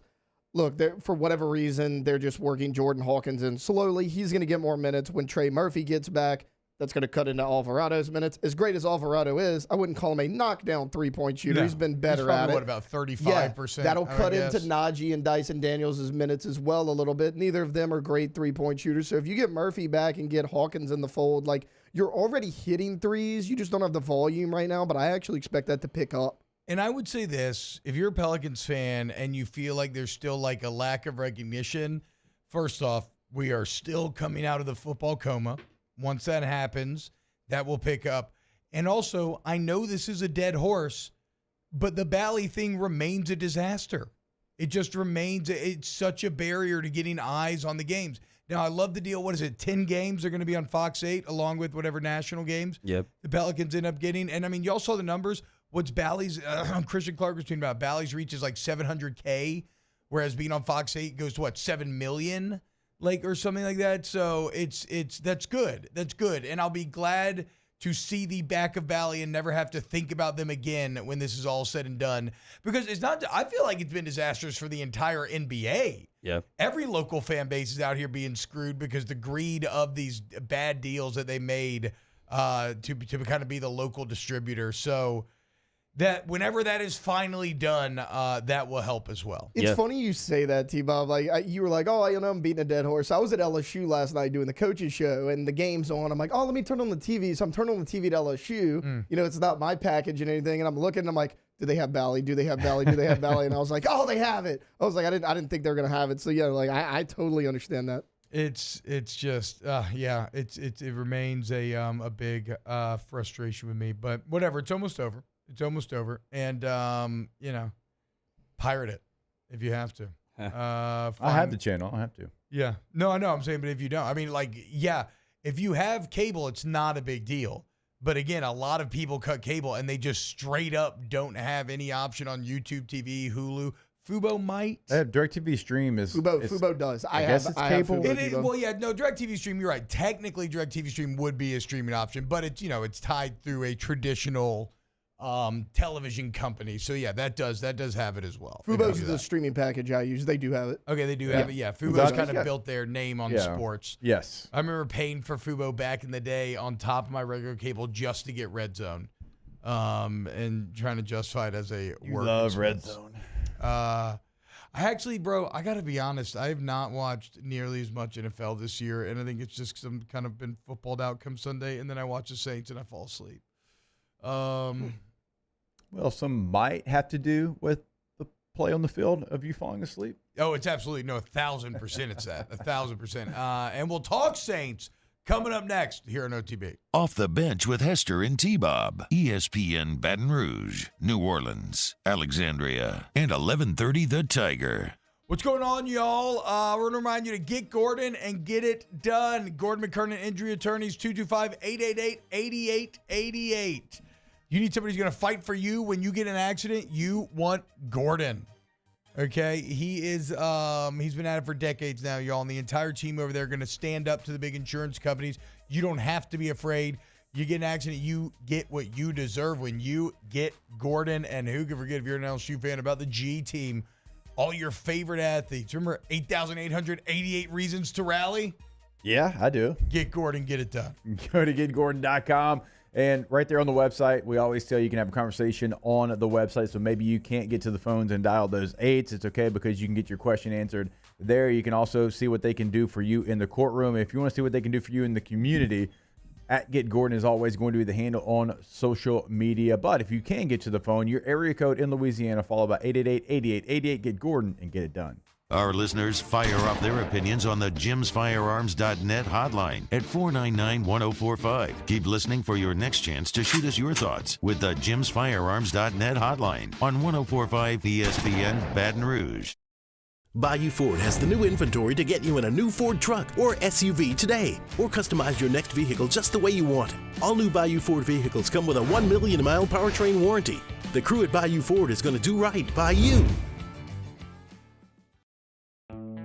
The importance of doing this Fortified program and offering it to people down here is, number one, the only real chance you're going to get to do this is when you put on a new roof or build new. And through companies like HUDCO, who's kind of leading the way in this thing, it's going to offer the customers a huge advantage in the insurance market and the price of their insurance. You know, we're not looking to make a fortune off fortifying. We're trying to give you a better product than our competitor at the moment. I'm trying to do something that he can. I'm trying to give you something better. So a lot of these insurance shops, you're getting a re-roof, you're only paying your deductible. Let's sit down and talk about the Fortified and let's see what it does to your insurance premium. You're getting a steal. Yeah. You're getting a brand new roof and a Fortified certificate for your deductible, essentially. And I think we're rocking and rolling.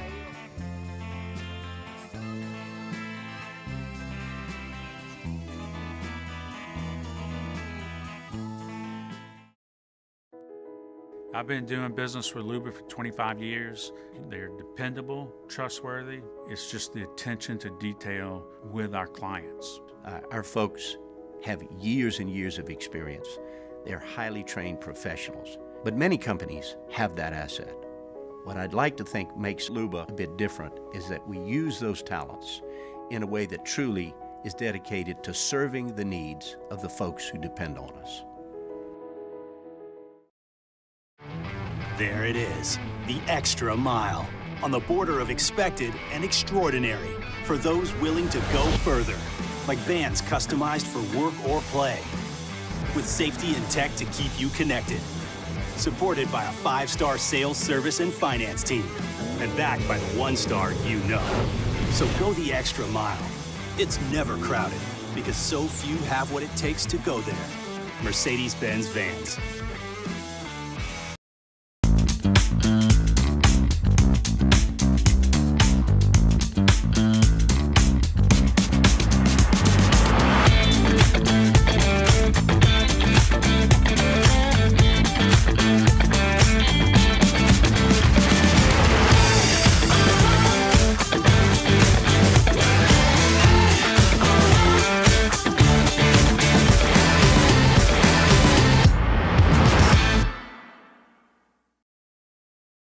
At Relief Windows, we're more than windows. We're windows, doors, hardy plank, and vinyl siding. But our #1 product is always customer satisfaction. Visit us online at Relief Windows. This Sunday, as we bring you 3 different NFL games, we start with the noon kickoff, the Vikings and Lions. Immediately following that, it's Bears and Packers. And then the night game, the Bills at Dolphins. Tune in this Sunday to hear all 3 of those games here on 104.5 ESPN Baton Rouge.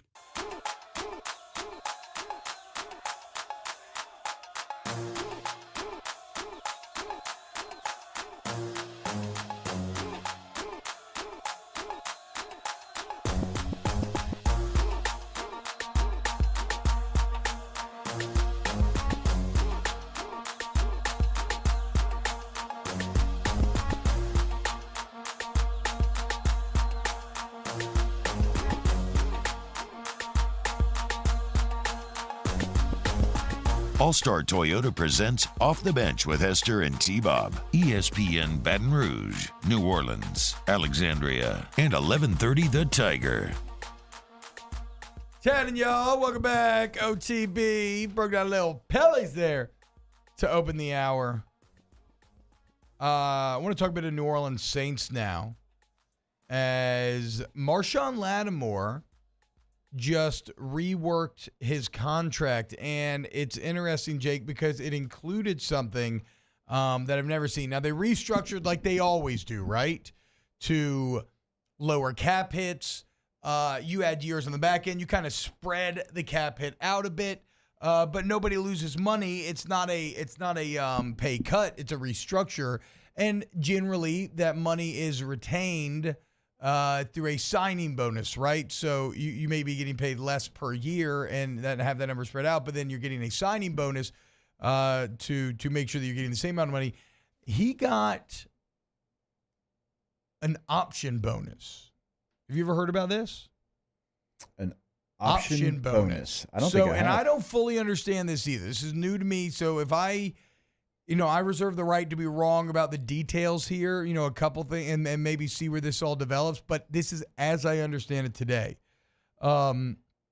This is a bonus that is guaranteed, so he will get this money. And it'll kick in 1 week before the 2024 season. The difference between an option bonus and a signing bonus is that an option bonus travels with the player. So if you were to trade Marshawn Lattimore, the next team would be the one paying that $11 million. Yeah. If you keep him, well, then you'll pay it, but just like you would the signing bonus, right? So why do an option bonus instead of the signing bonus? Are you opening the door to trade Marshawn Lattimore? It has to be,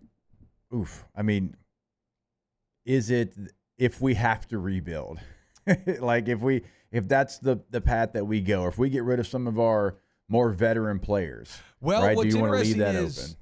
If we have to rebuild, but word on the street is they're already bringing back Allen. So this is a deal. I hope that's one of those words on the street that is wrong. Well, maybe Sunday, I do think I think there's potential, although I'm saying this just out of my ass. It's not sourced. In my mind, I cannot. Well, your ass sourced it. Yeah, exactly. Yes. Coming directly from my ass to your ears. I have to imagine that if you just look like a disaster at home against the Falcons on Sunday, and you go 0-2 against them, and you finish with a sub-500 record, I have to imagine that could be enough to change some decisions that have already been made. Maybe not. But this is intriguing because, again, this is kind of with Dennis Allen potentially getting brought back, and you're now opening the door for Lattimore to get sent out. What's now? I want to don't go too far. It doesn't mean they're for sure going to trade him, because even if you do, you still have a lot of dead money you'd have to eat for him. According to Under, he'll be on the low teens in terms of millions for this year, and it'd be $20 million in 2025. So that still is a large amount of money to have to swallow for a guy that'd be playing for another team. So I think it would take some sort of massive sweetheart deal for them to want to trade him. The only other interesting part about this, and maybe the most interesting part, is that Nick alludes to some potential tensions behind the scenes, saying, quote, "The one concern with Lattimore is that it's been hard to get him on the field in the last 2 seasons. He'll miss his 7th game this week with an ankle injury, and he missed 10 games last year with a lacerated kidney. There has been belief that he should have gotten on the field sooner." Jake, you've been in these locker rooms. Is this how an NFL relationship gets spoiled between a staff and a front office and a player? It's certainly, this whole idea of like, you're hurt, but are you really hurt? And the player's like, yeah, I'm hurt. So it's very difficult. And look, I was always raised on grit and find a way to play. You're hurt, great, don't care. That was just the way I was raised. And so, like, that's always kind of been my belief system. So there was times that I played that maybe I shouldn't have, but, like, the team always appreciated that. Like, it was always something that was probably a plus in my plus column there as far as what I could add to the team. Yep. Now, there was also players that would have the same injury as I would, and they wouldn't play. And the team would kind of use me as an example. Now, I didn't love that. I didn't love that they were using me as an example. Yeah, because then you're being used. It feels like the man using you as leverage against your fellow union worker. Yeah. Like, they're like, oh, look at how, like busting the union with you, basically. I mean, look, I don't care. It's been too long. Antonio Gates had the same injury that I had, the same exact one, and I didn't miss a practice or a game. And Gates missed and Gates was tough as hell. I mean, it was plantar fasciitis. It sucks. It's awful. But he missed I think 3 games, and they were like, Hester's out there practicing. I'm like, don't use me. Yeah, well, yeah. And I had to go. Hey, G, chill, bro. Yeah, I'm not saying this. I went to Gatesy because me and Gates were close. I'm like, hey, look, I'm not trying. That is not, me. I was like, but you also know this. You're Antonio Gates. Yeah. I'm not. Yeah. I was like, I'm a starter and everything, and I got good standing on this team. But, bruh, if I miss 3 weeks, they're probably going to be a fullback in here wearing number 44 with a neck roll to replace me. Yeah. All right? So, 100%. I had to go have that conversation with Gates because they were trying to use me against him because they don't want you missing time. And those team doctors and those team head physicians, a lot of times, right? Well, I mean, what's their job? It's to get you back on the field as quickly as possible. And so, then they start to have conversations. Hey, we got Hester on the field. I don't know what's going on with Gates. And that's not fair to Gates. No. Right? It wasn't a toughness deal. Gates's incredibly tough. He played through a lot. So, the dynamics of it, they're all over the place. But at the end of the day, they're going to try to use every person in there against that person to get him on the field. So, yeah, I'm sure there's some stuff where it's like, hey, Marshawn, this guy, maybe not a kidney injury like he had last year, but an ankle injury. Hey, he had the same one. He got on the field 2 weeks ago. Well, and it's a situation where when things are going bad and you're not winning, then everybody becomes a bit more desperate to get everybody on the field, and then so that can quickly turn to anger, like, well, if he's not even going to play, then get him out of here, right? Yeah. The one thing I would say, though, is, first off, trading Marshawn Lattimore would be a huge – I mean, well, I don't know. You got a pretty good secondary, right? But Paulson Adebo should have made the Pro Bowl. But yeah, Adebo's had a great year. Taylor got his first pick on Sunday after being benched, right? You haven't even had Marcus May all year. But Marshawn Lattimore's, somebody in the chat called him maybe the best corner in Saints history. I mean, he's probably flirting with that when he's at his peak. He has been unavailable. I would lean on you a little bit growing up watching the Saints. Nah, but I still would have to lean on others. I mean, there'd be others that could better speak. In my lifetime, it's not really close. There's not a lot to choose from. Yeah. In our lifetimes, at least, right? I mean, from a rookie season, those defenses from 14 to 16 were awful, and he was a big part in kind of fixing that, just taking away one side of the field from his rookie year and all the battles with Mike Evans. Like, he's been huge impact. Yeah, see, me growing up, a Saints fan, like, was Molden from Oregon that they drafted. Like, that's the kind of players that they were taking. He wasn't a bad player, but like that, like the fact that that's the first person that popped into my mind. Yeah, it kind of tells you what that position is meant for the Saints, or I guess not meant for the Saints for a long time. Jabari Greer is the only other one that he'd not gotten hurt. That was a dog. Some good ones. Like Blue Gay was fun. McKenzie was fun to watch for a while. Mike McKenzie was solid. Yeah, I mean, he was solid for a long time. Oh, how are we forgetting about Brandon Bowers too? Nah, get out of here. He in jail? Yeah, he got too many PIs.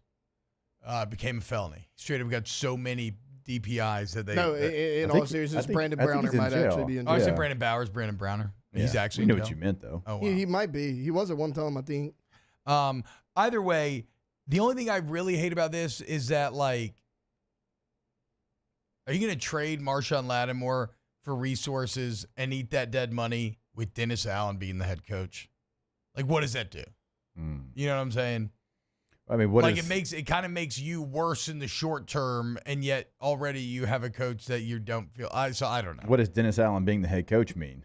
Yeah, I mean, in general. I guess you're not going to be. Yeah, I guess it's a situation where you're not going to be able to make any move where I'm going to applaud because hopes kind of remain slim. Looks like Brandon Browner's still in jail, serving an 8-year prison sentence for attempted murder in Los Angeles. Oh, yeah. Got way heavier than I thought. I just figured he was retired somewhere. No, we talked about that We talked about it on this show. Were you here that day? Like he actually went to jail. I think you were here because I remember talking to you. Well, never mind. Not the best cornerback in Saints history. Dave Waymer is in Saints50.com.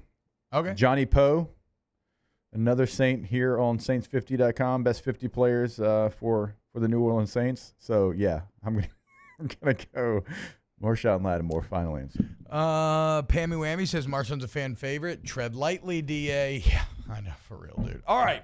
I mean, just tread all the way lightly. Like, tread all the way lightly like somewhere else. We'll see what they Saints are doing Marshawn Lattimore. Let's have a little Saints Falcons next here on Off the Bench. Off the Bench with Hester and T-Bob. What's going on, y'all? You know, here on OTB, we love partnering with local business that we believe in. And I'm so excited to announce our partnership with Tommy's Windows. Now, Tommy himself, first off, once you meet Tommy, you are going to be blown away. The energy that this man has, the riz, is overwhelming. Yes. But 27 years in the business, started Tommy's Windows 7 years ago. Actually came over here to Louisiana to play in the Golden Band back in the day, Jake. But ton of experience, massively good reviews, very strong customer service. And to show you how much they believe in their product, get 3 bids for your job. Go get 3 bids. At Tommy's, we just want to be one of those bids and let us prove ourselves to you. Tommy's Windows. How about this? You mentioned over 20 years of experience working in Baton Rouge and throughout Louisiana. Certainly they're fully licensed and insured, but also won the Super Service Award on Angie's List every year since 2016. GoTommys.com. In times of need, get a full list of phone numbers, websites, and other important emergency information on the Demco Stormwatch page at 1045ESPN.com.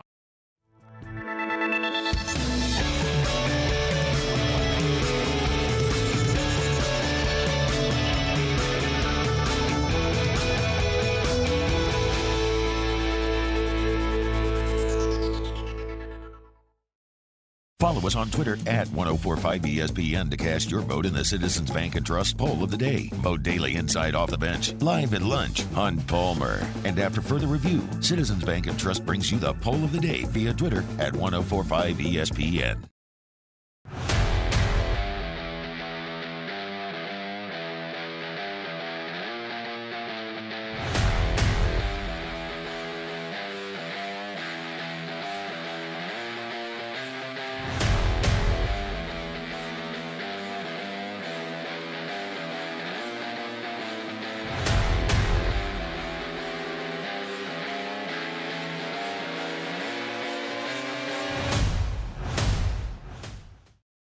Dylan Cruz here to tell you about Six Rings Baseball and Softball Camp. If you live on the North Shore and play ball, go to Six Rings Camps with former LSU assistant coach Dan Canaveri. His knowledge is second to none, and your child will improve and have fun doing it. Camps were held at Coquille Park and Six Rings Academy in Covington with 4 sessions over the summer. Full day and morning only sessions are available from ages 7 to 13. Go to sixringsbaseball.com or call 985-206-9096.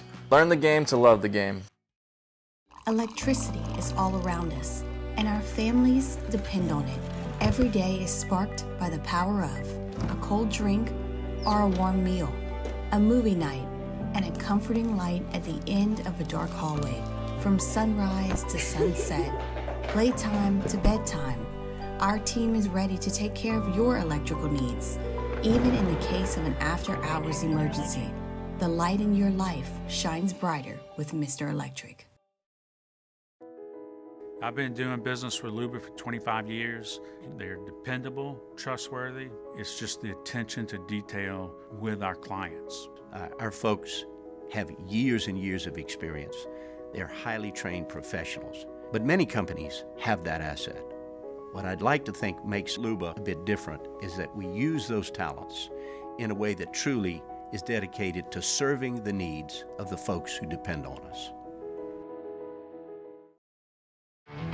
There it is, the extra mile, on the border of expected and extraordinary for those willing to go further, like vans customized for work or play, with safety and tech to keep you connected, supported by a 5-star sales, service, and finance team, and backed by the 1-star you know. So go the extra mile. It's never crowded.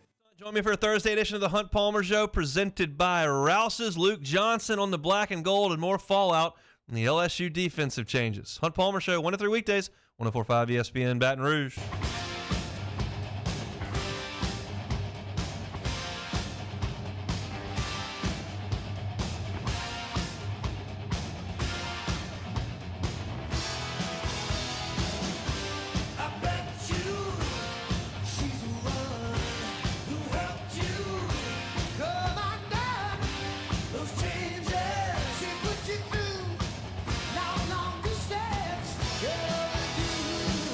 All-Star Toyota presents Off the Bench with Hester and T-Bob. ESPN Baton Rouge, New Orleans, Alexandria, and 1130 The Tiger.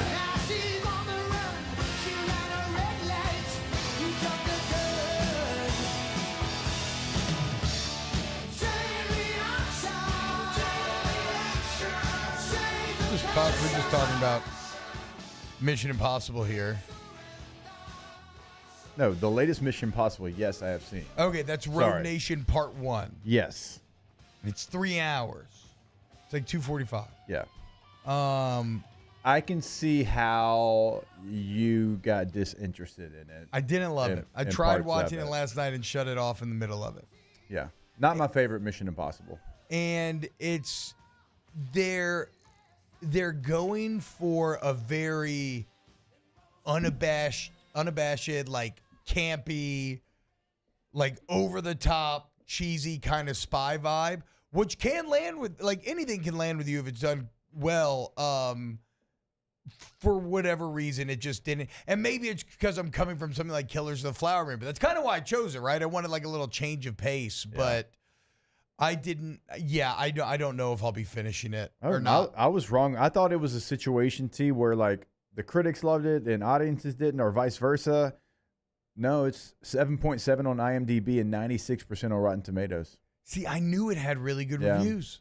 For some reason, I thought that it was one or the other. It is the first movie in a long time that has reviewed really well that I haven't enjoyed. I found it entertaining, like for the peaks of it, like you're talking about. But there was a lot of it that I'm like, all right, let's move along. It's great action set. Even some, I mean, the great action set pieces, but even some of the action set pieces are a little like samey. Like, I might fall asleep during this car chase if it keeps going, even though you're doing crazy stuff constantly. But it's like there's almost so much crazy stuff that you. And the acting wasn't bad. There was something missing, though. I'll agree with you there. The acting's just like, it's kind of in keeping with the script, which again I think is just very campy and cheesy, and everybody's very like the villain did nothing witty. for me. It's like it's kind of got that Gilmore Girls style of like quick dialogue throughout. So I don't know. Villain did nothing for me. I know AI is like the main villain. Yeah. And maybe because you can't see the main villain, it's like, I don't really know. Like, give me like James Bond, like a guy with a scar on his face villain playing blackjack. Yeah. I mean, see, that's the only thing is like the only thing I'm kind of interested to see is what they do with the AI stuff because I think that's potentially kind of interesting. But I don't know if I'll be finishing it on Allen Iverson's in that movie? I did not. Y'all have said that AI is the main villain in this movie like 4 times. I love the I AI can appreciate it, especially because I walked straight into it. I Yeah, was like, I did not get to the part where Allen Iverson showed Yeah, up. you did, and that name is not a name I expected Taylor to say. Well, y'all were like, oh, well, AI is like the main villain and all this. And I'm like, I didn't know Allen Iverson was in this movie. I used to wear a Haley Atwell shooting- was good. It was good. No, she had a good role in it. Yeah, from what I saw, she was fine. Oh yeah, you didn't even get to like. I can't even keep track of the double crosses. I can't even explain the plot because I can't remember what side Tom Cruise's accent. I mean, I guess it's just Ving Rhames, Simon Pegg, and Tom Cruise like doing like their own little like rogue thing. Yeah. But I feel like even Ving Rhames they made look like a bad actor at times. I don't know. Yeah. How many? Again, I love like a good, like I will sit down and watch an action movie and I can be like, that wasn't the best, but I'm going to sit down and watch it. But how many times in Mission Impossible can you really just take the face off and be like, oh, it's him? Bro, I mean, you are not wrong about the face thing. Now, there was one funny part where they played on it where like they maybe thought it was him. So he grabbed some person's like cheek and is just like ripping at it, which I'm like, oh, that's kind of cool. But I mean, bro, when they did that in that first Mission Impossible, that was crazy. Yes. That was mind-blowing in The first Mission one's Impossible incredible. 1. Yeah, I agree. It's still one of my favorite movies probably ever. And they got a lot of good Mission Impossibles. Yeah. This wasn't the best one. It was not my The one before was much better. I don't. Though again, what am I? Dead Maybe Reckoning? I was showing up in the wrong mood or showing up like looking for something that. Why am I showing up to Mission Impossible looking for it? Right? Like you're showing up there for giant, crazy action set pieces and Tom Cruise doing real stunts and cheesy dialogue and whatnot. So maybe it's on me. It's just such a change of pace too from Killers of the Flower Moon. So you know what I was thinking? I want to see Poor Things. I know. So now I know where I got this half loved it, this half didn't. And when you asked me that, my mind went to Mission Impossible. I was thinking about Rebel Moon. Oh, which has critically been panned, right? Yeah, I think there's people that love it. I think the audience likes it. But Aaron Murray told me he loves it, but I think Aaron's kind of an idiot when it comes to movies, so I don't trust him. He kind of is. He's just such a meathead that I'm like. No, he's not even a meat. He's got some interesting taste in movies. I did love. I like Zack Snyder movies that other people don't like though. I thought the Zack Snyder cut of Justice League was really good. Or Rebel Moon went better. from 6.4 on IMDb the first week it was released to 5.7 now. So I mean, here's the deal: the initial people that saw it and rated it were the ones that are Zack Snyder fans and gave it probably a 7 because they really love Zack Snyder and wanted to throw a solid to their boy. And then the people that just watched it to watch it came in.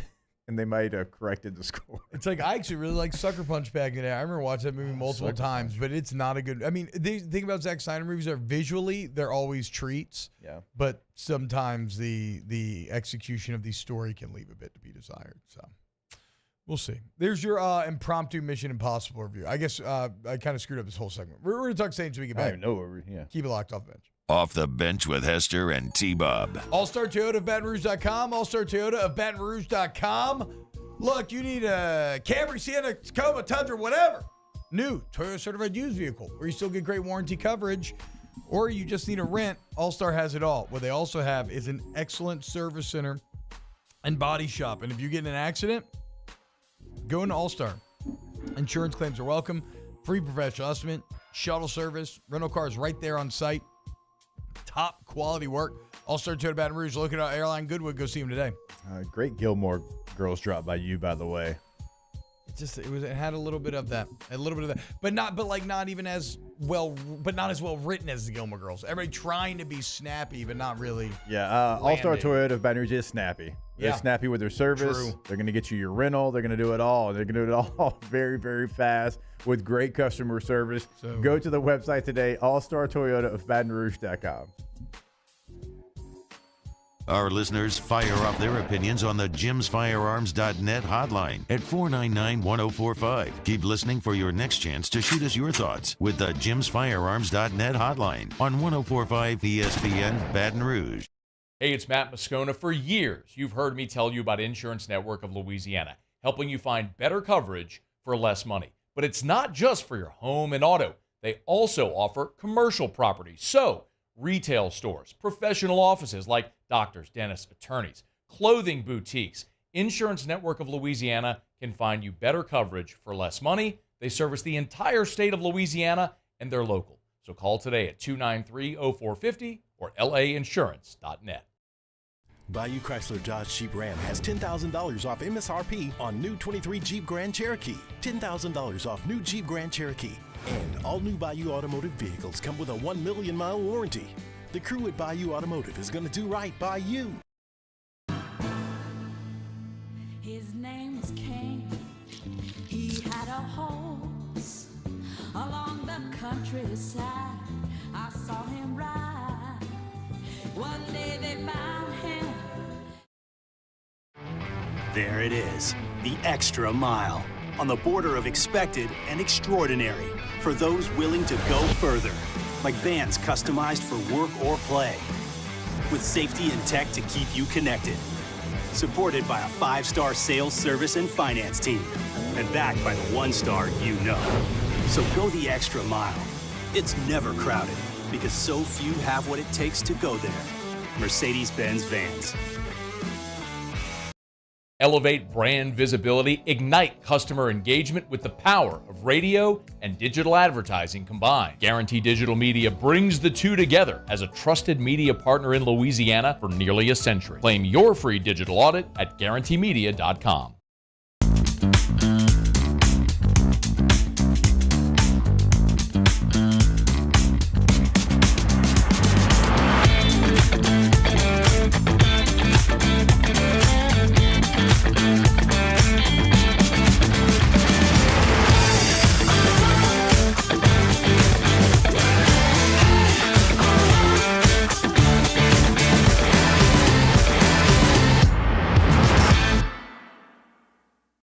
Dylan Cruz here to tell you about Six Rings Baseball and Softball Camp. If you live on the North Shore and play ball, go to Six Rings Camps with former LSU assistant coach Dan Canaveri. His knowledge is second to none, and your child will improve and have fun doing it. Camps were held at Coquille Park and Six Rings Academy in Covington with 4 sessions over the summer. Full day and morning only sessions are available from ages 7 to 13. Go to sixringsbaseball.com or call 985-206-9096. Learn the game to love the game.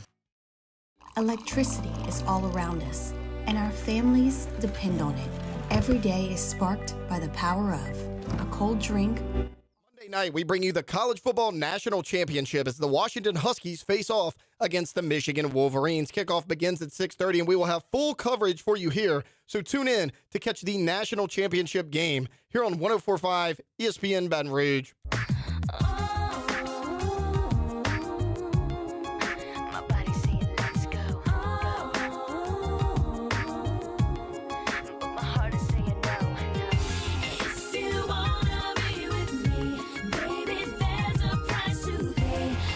All-Star Toyota presents Off the Bench with Hester and T-Bob. ESPN Baton Rouge, New Orleans, Alexandria, and 1130 The Tiger. Shout out to Grambling women's basketball. They just had a game in which they won by 141 points. The 141-point margin of victory is the largest in Division I women's basketball history, 159-18. They played College of Biblical Studies, and I think you could say it was a route of biblical proportions. Yeah, okay, good, good. Yep, that's exactly where that needed to finish. I know. That almost feels illegal. That feels like a player safety issue. Having not watched the highlights. Well, did y'all see the highlights that went viral of that like men's college team that lost by like 100 a couple weeks ago? Yes, but some of the that comments are just showing up, throwing up threes, like just the worst possible form ever. Well, and the team they played was like a small school as well. Yeah, like they weren't like a powerhouse. There's some of these comments. Oh, Sister Mary needs to worry less about Genesis and more about defending the 3-point line. I mean, bro, how do you even have enough time in college basketball to score 150 something? I don't know. What was the What do they school shoot? in- 90%? Grambling is also like 5-5, so it's not like they're, like if LSU or UConn or South Carolina or Iowa would have done that. Yeah, get out the Bible and get in the gym, Well, I mean, you could do both, but, Oh, man, if you're going to have a basketball team, you might as well be better than Congratulations, 141 Grambling, I suppose. I mean, you well, you know me. beat I'm down some 318. just very nice religious people. That's again, I think the craziest part there. I mean, 18 for an entire game to be a college is insane, but the 150 is the more insane part of that to me. Do you have a box score? I don't have a box score, but I can pull one up. Because I just want to see like what their shooting percentage was to how you Looks get to a like score. College Yeah. of Biblical Studies had 57 turnovers. 57. Wait, and how many points? What? And how many points? They shot 19% from the field. 18 points. 18 Usually you want like more assists than turnovers. They had more turnovers than points. By a significant margin, 18 to 57. They only allowed 3 points in the third quarter. Who, Grambling? Yeah. Shut down D. Their one field goal came with a minute left in the third. It was a 3-point shot, and that's the only one that they made. 57 turnovers and shot 18.6% from the floor. Grambling jumped out to a 34-0 lead. Go Tigers. All right, when we get back, hour 3 OTB. Off the bench with Hester and T-Bob. Patient Plus Urgent Care. Go to patientplusuc.com. Patient Plus. You need to get in and get better. Life's unexpected moments. You're getting sick. You see the puppet mascot right there, who coincidentally is a great mascot and great puppet work as well, if you haven't seen the commercials or the billboards. But chances are there's a Patient Plus by you, right? Double-digit locations now in Baton Rouge. More opening on the way. How are they blowing up like this? Because you've just never been to an urgent care this nice. And it's the facilities, the technology, but most importantly, it's the people. So for you and your family, explore the Patient Plus membership. Wherever you go twice in a calendar year, you're already coming out ahead. Go to Patient Plus Urgent Care, patientplusuc.com. Yeah, it's easy to find information about becoming a member right there. That website, patientplusuc.com, the T just gave you at the very top of it. Become a member with unlimited visits for only $20 a month, and it will actually have more information on that. So find that on their website. Find that location near you in the Baton Rouge area, patientplusuc.com.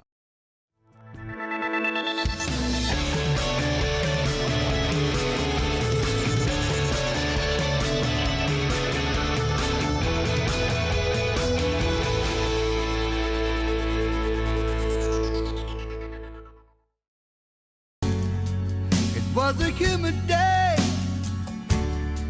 barefoot children play, looking for that summer shade. Time just slips away.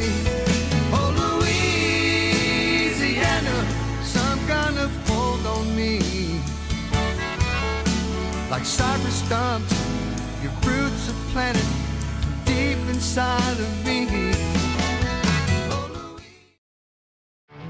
There it is, the extra mile, on the border of expected and extraordinary, for those willing to go further, like vans customized for work or play, with safety and tech to keep you connected, supported by a 5-star sales, service, and finance team, and backed by the 1-star you know.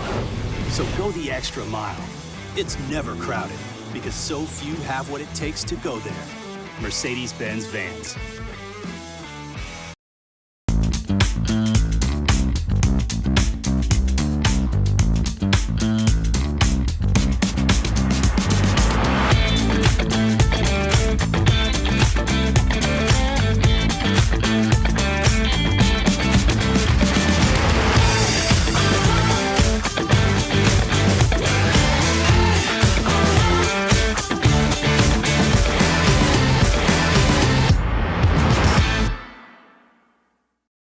Dylan Cruz here to tell you about Six Rings Baseball and Softball Camp. If you live on the North Shore and play ball, go to Six Rings Camps with former LSU assistant coach Dan Canaveri. His knowledge is second to none, and your child will improve and have fun doing it. Camps were held at Coquille Park and Six Rings Academy in Covington with 4 sessions over the summer. Full day and morning only sessions are available from ages 7 to 13. Go to sixringsbaseball.com or call 985-206-9096.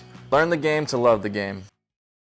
Electricity is all around us, and our families depend on it.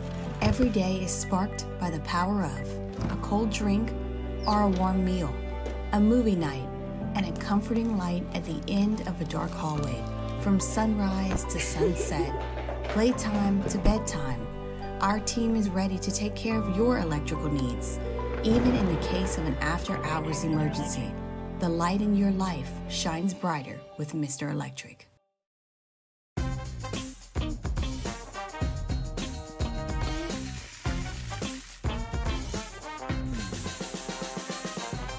The best kept secret in town is out. Discover Tallulah at the Renaissance Hotel on Bluebonnet.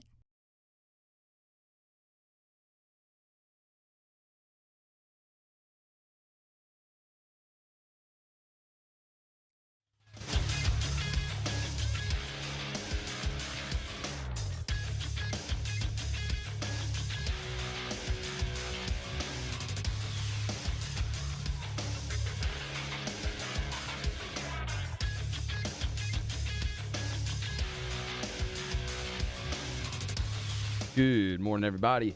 It is 9 a.m. on Thursday, January 4th. Today in Baton Rouge, expect clear skies with a high of 63.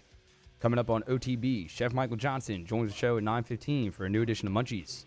You can follow us on Twitter, Instagram, and TikTok at OTB_ESPN, or catch us on YouTube at the 1045 ESPN channel and subscribe for daily content. Hour number 3 of Off the Bench, live from the Mercedes-Benz of Baton Rouge studio, starts now. Let we go!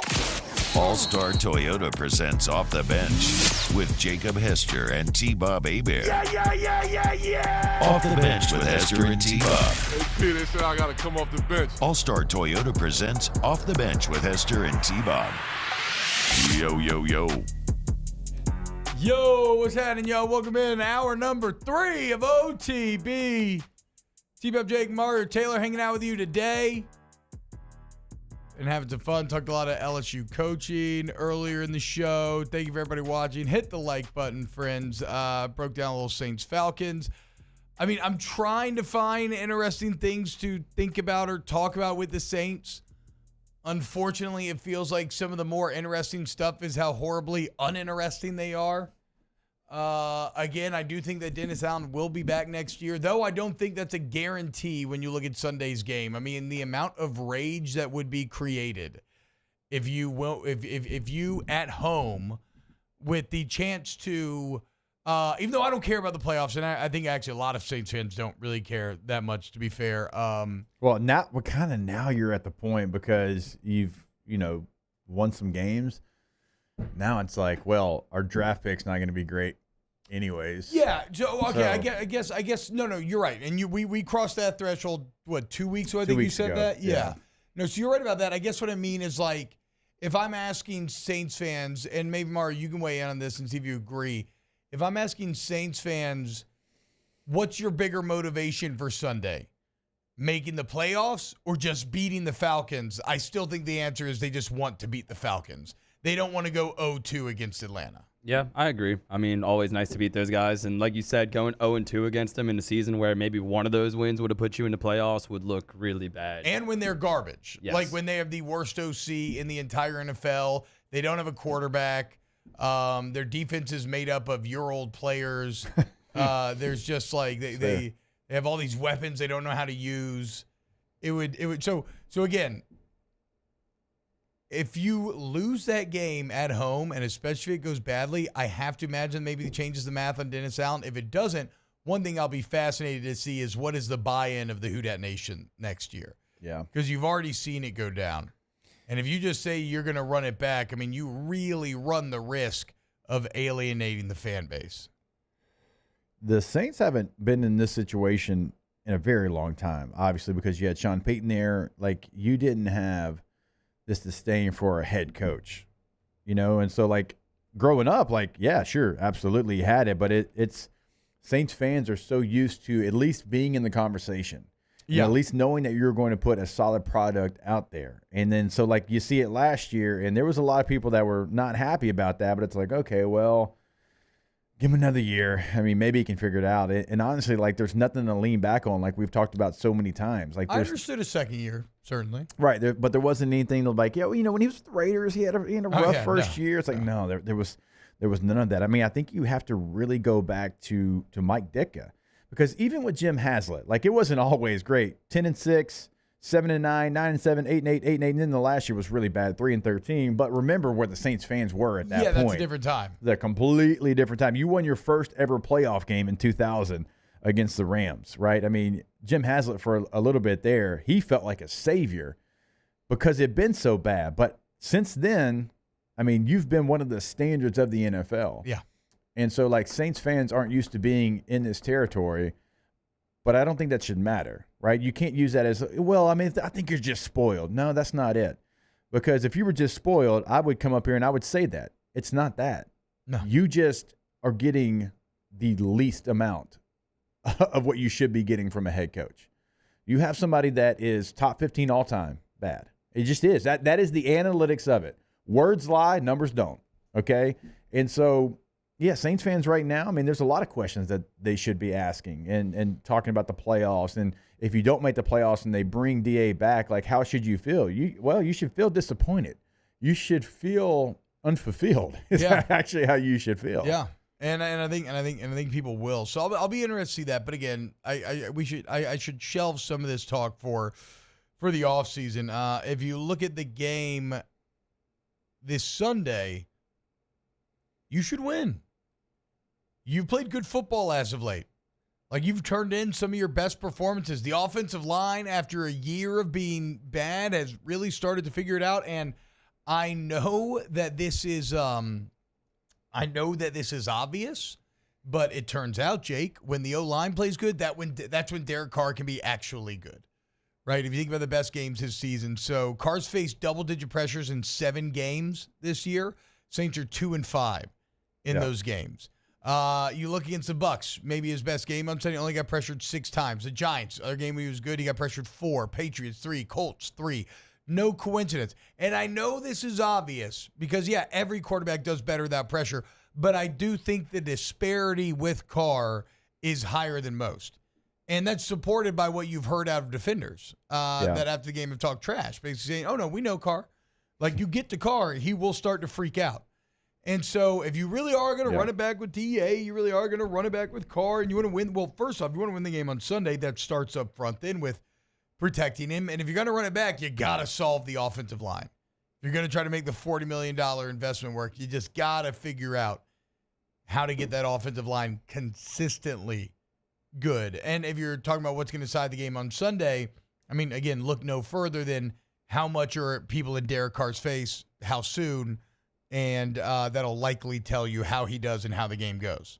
So, yeah, you can throw some blame and some shade at the offensive line because we've talked about it. I mean, it's been league worst bad. And even actually, like, some of your positions are worse than top reserves in the league. Like, you're grading and you're like 65th out of, 64 starters. I mean, you're like beyond bad. And so you can blame, like, they deserve some of it here, but also when you're making the amount and when you're counted on like Derek Carr is, when you bring him in to be kind of, I don't want to say the savior, but to fix a lot of your issues, you have to be better at creating something on your own in the pocket. I mean, the flat-out truth is that Derek Carr and this entire team has fallen well short of expectations. You did all of this kind of all-in maneuvering and created the oldest roster in the NFL because you knew your opportunity was here. This was a very easy schedule in a very bad division. And so your opportunity to win the division and go to the playoffs and maybe do something is why you went so hard all in on Derek Carr. And I thought it could work too. I thought it could. I was wrong. But, like, look at what happened in the Superdome over the weekend or whatever day that, well, I don't even know what day it is today, when Washington and Texas played. Oh, wait. Was that Sunday or Monday? Monday. Monday. Feeling good about that now. Monday night in the Dome. Like Murphy and Sweat were getting pressure in the interior of the Texas defensive line, and it's not supposed to be as easy as Michael Penix Jr. made it look. No. But he is elite at stepping up, stepping out, turning his hips, finding an arm angle, and pushing the ball down the field. Not to check it down, but to create big explosive plays. Yeah. Because that's a skill set that you have to be elite in today's football. You have to. You can't go the other way when you have that. And that's where Derek Carr goes. He goes the other way. Harder than most, too, Yes. is the thing. There's a bigger When there's disparity. when there's a clean pocket like he had against Tampa Bay often, he was really good. And so you can be really good in that situation, but you're not going to be successful in the NFL because that utopic feeling of having a clean pocket is about 10% of the time. Yeah, it doesn't happen that often. Shaba says the best lines are lines with Evans and Nix at guard. The guards allowed Breeze step up in the pocket with ease. Certainly, we learned in the Breeze era that solidifying the interior really helped him. But we got to remember, too, for a while there, Breeze was so good at protecting himself, the Saints didn't commit anything to the offensive line. Yeah. They were just like, screw it, we'll plug in and play whoever, and Drew Brees just so good that he'll make up for it. Now, eventually, Brees was still putting up crazy numbers, but it was leading to a bit too many mistakes. You had the drama with Jimmy Graham, until you go and get Max Unger, and look what happened. Everything changed, right? Because here you had a quarterback that already could be great behind a subpar offensive line. Then you gave him a good one, and it just skyrocketed. You got to give Carr a good one if you just want him to be good. And so you have to figure that out. And if you want to win this game on Sunday, they have to play well. Yeah, and you look at the Saints offensive line that they wrote out there in that game. I mean, Max Garcia played 9 plays. Cesar Ruiz, who continues to struggle, he played 70 plays. Landon Young, who I thought was a really good player at Kentucky and never thought he was a Sunday player. Like, he's having to play for you. He's 19 plays on the game. Did he play well? Did he play well on Sunday when he came in, or no? No, he started and then he got hurt. He played 19 plays, graded out 56%. Oh, I did backwards. I thought he came in after. No. Okay. Cam Irving came in and he graded out at 50%, playing 51 plays. So, it's makeshift. Now, James Hurst and Andrew Speed actually did play well on the left side. Andrew Speed has kind of been your O-line savior. He has been the most consistent guy playing a different position. Playing left tackle. Well, that is one of the reasons why they signed Petey so much back in the day, is he can play all 5 positions, and he had played all 5 positions at times. But, Trevor Penning played one play. Jesus. Yeah, Penning's a disastrous pick. Just add him to the Peyton Turner, Marcus Davenport mix. Yeah. Hand up on that one. He fooled me at the Senior Bowl. He was mauling people, right? And I'm like, and sometimes we do have to remember, Charlie Hustle can get you so far, but sometimes it's not going to be the story. Yeah. And it felt like maybe I got duped by that. He was finishing plays. He was pancaking rushers from Oklahoma and Ohio State. And I'm like, oh, man, okay, he can play at this level. He can't play at this level. Not right now. Not unless he makes drastic leaps and bounds improvements in the offseason. Look, you're not going to play, and again, I'm not trying to be incredibly disrespectful. I know it's going to sound that way. You're not playing Landon Young or signing Irving off the street unless you're just a really bad player in a bad position right now that they see no future in. And unfortunately, I mean, who knows how long Ramchick is going to stay in this game, as it seems like his body is maybe betraying him, which would be the ultimate bummer end to what was once one of the most promising careers we'd seen in this entire, really probably in the history of the Saints, when you talk about bursting on the scene in the way that Ramchick did. So we'll see. Win on Sunday just to beat the Falcons. I would much rather that than lose. I don't care if you make the playoffs or not. That's kind of, neither here nor there. But whatever. I mean, if you win, that's the only way that you're going to set yourself up to potentially make the playoffs. Is Baker Mayfield playing? Yes.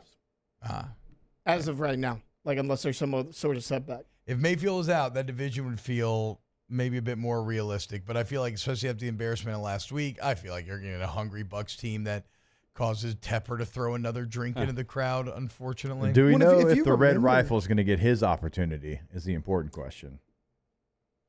I doubt it, right? No, Tepper's definitely strikes me as, no, he's going to want Bryce Young out. Okay. Well, and as bad as the Bucs played last week, unfortunately for the Saints, they also made a bunch of uncharacteristic mistakes. It was late in the game. They were down by I think 8 at that point, right? Mm-hmm. Baker hit Trey Palmer. He took it for like 60 yards, fumbled at the end of the play. So it's like the Saints kind of got away with that one. Like if you go back and really break it down, like those 4 turnovers is something that the Bucs have not done because they were on like a 4 to 5 game winning streak before that. I can't imagine they're going to come out flat against the Panthers. Trey Palmer, Nebraska's best receiver in school history. Legend of the game. Yeah, the Saints got 2 late hits on Baker this year, like 2 really hard hits. Who was the first one? I believe it was Granderson, I want to say. And then Tyrann Mathieu. It was the personal foul right before they scored. Yeah, they got a little salty, too, in the postgame, talking about how the Saints always late hit. Yeah, for what it's worth, it's kind of true, just based on those 2 games. But either way, I think Baker, knowing Baker is going to play, but will he be at 100% with those rib injuries? Bowles had a press conference noon on Tuesday, said that he's good to go at the moment. That's been the last update. Baker will play. And even if he's got one arm, he's probably going to be good enough to beat the Panthers. But against whatever. his old team, Beat the Falcons. Who cares? Beat the Falcons and let the chips fall where they may. And then spend an entire offseason selling your fan base on Dennis Allen again. Boy, feels bad saying out loud. Coming up next, everybody's favorite segment of every week. That's Munchies with Chef Michael Johnson. Keep it locked right here on 104.5 ESPN. And go ahead and get your Munchies questions in the chat. And Chef will answer all of your culinary queries when we return. Off the Bench with Hester and T-Bob. ESPN Baton Rouge, New Orleans, Alexandria, and 1130 The Tiger. For 41 years now, Coleman Roofing and Construction has been serving your roofing needs. Louisiana's most reliable and respected roofing company. They've actually made their way with just word of mouth through those and referrals, Jake, through those 41 years, right? And yet now they've grown to be a company that can service all of Louisiana, that does service all of Louisiana, the entire Gulf South region, and does all residential and commercial products. How do you get that big through word of mouth? Because your customers are consistently satisfied, and the culture is one of the separating factors over there at Coleman Roofing. Wait until you get in touch with them, you talk to them, you'll see what I mean. And they do it all. They do it all. And again, remember, they fully repair the interiors as well. It's not just your roof. They'll build back your house also. Coleman Roofing, go check them out. Yeah, it's that construction part of Coleman Roofing and Construction. You can find that on their website, colemanroof.com. So like outdoor kitchens, remodels, renovations, they can do it all. They can do it all throughout the state of Louisiana, colemanroof.com. In times of need, get a full list of phone numbers, websites, and other important emergency information on the Demco Stormwatch page at 1045ESPN.com. Hey, boat owners, check it out. It is the holiday season, which means it's time to buy yourself a gift by taking your boat to the next level with our friends at Front to Back Boat Service. Now is the perfect time to upgrade your boat and get it ready for that warmer weather, whether that's trolling motors, HD sonar, anything and everything. The Sherman family's been at it for 30 years, and Devin's going to take you through 30 more. Find them on Facebook at Front to Back Boat Service or go to fronttobackboatservice.com. Follow us on Twitter at 1045ESPN to cast your vote in the Citizens Bank and Trust Poll of the Day. Vote daily inside Off the Bench, live at lunch, Hunt Palmer. And after further review, Citizens Bank and Trust brings you the Poll of the Day via Twitter at 1045ESPN.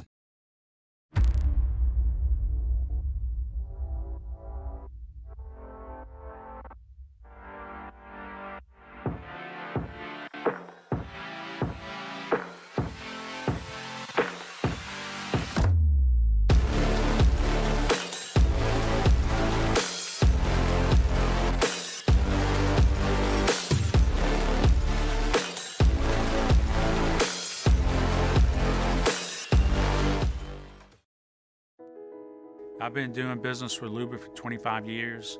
They're dependable, trustworthy. It's just the attention to detail with our clients.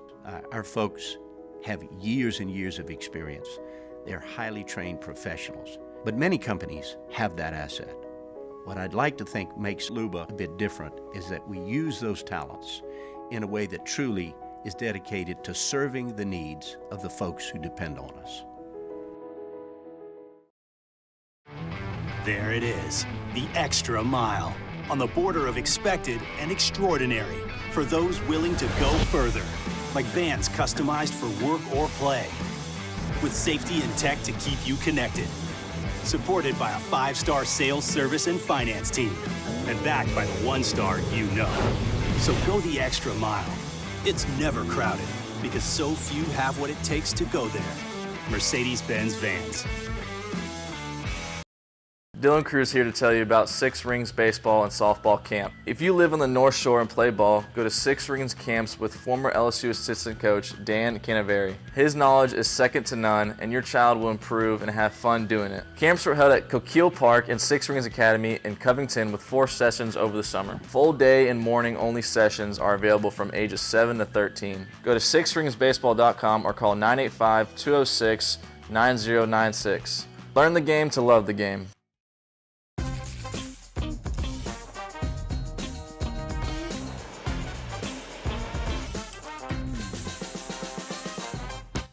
Moscona inviting you to join us for Thursday's AFR, presented by the Aesthetic Medicine and Anti-Aging Clinics of Louisiana. LSU's got a whole bunch of football staff positions open. We'll have the latest, and Mike Triplett joins us to talk Saints. 3 to 6, 104.5 ESPN Baton Rouge.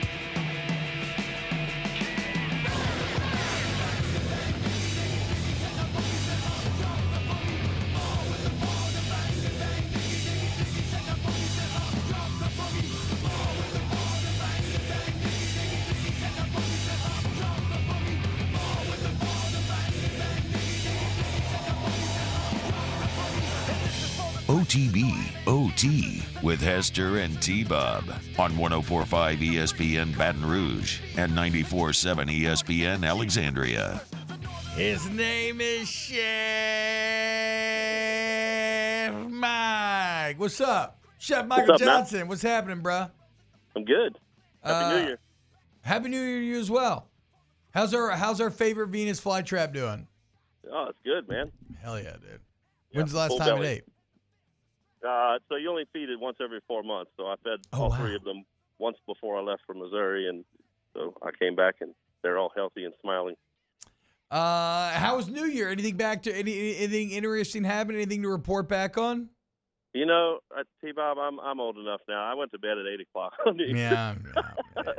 I got up at 3 o'clock in the morning to drive home. So I needed some rest before I got on the road. So we spent New Year's Day driving home on the interstate and watched the game from YouTube Live, and so nothing terribly exciting.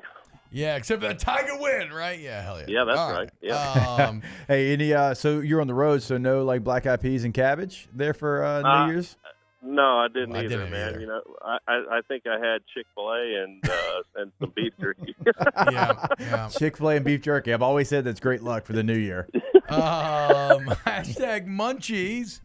Are people supposed to return Tupperware if you give them food? No one ever returns them to me. You know, I think that, like, I have some glassware that is like to-go stay stuff that I give away reluctantly. And, you know, if I give it to my kids, I know I'm not getting it back. Yeah. But, you know, Tupperware, I think, you know, I don't know. I try not to give somebody something that I'm not going to get back. You know what I mean? Like, yes. I think it's just, if you give it to somebody, there's a 90% chance that you're not going to give it back, so give them your cheap stuff, you know? If I give it to you, it's going to be the one that's orange tinted from the spaghetti that was in it earlier. That's right. How Yeah, do you exactly. get that orange tint out of there? There's a man. hack. Yeah, there's a hack I Yeah. saw on On Instagram? yeah. What is it like? It's like lemon juice and like bacon. It's I think I something. saw something. I'm almost on like, Instagram you know about what? I'm just going to go buy some more Tupperware. it. Hashtag munchies. Gonna smoke pork butt for pulled pork this weekend with a mix Love of it. charcoal and wood, not pellet.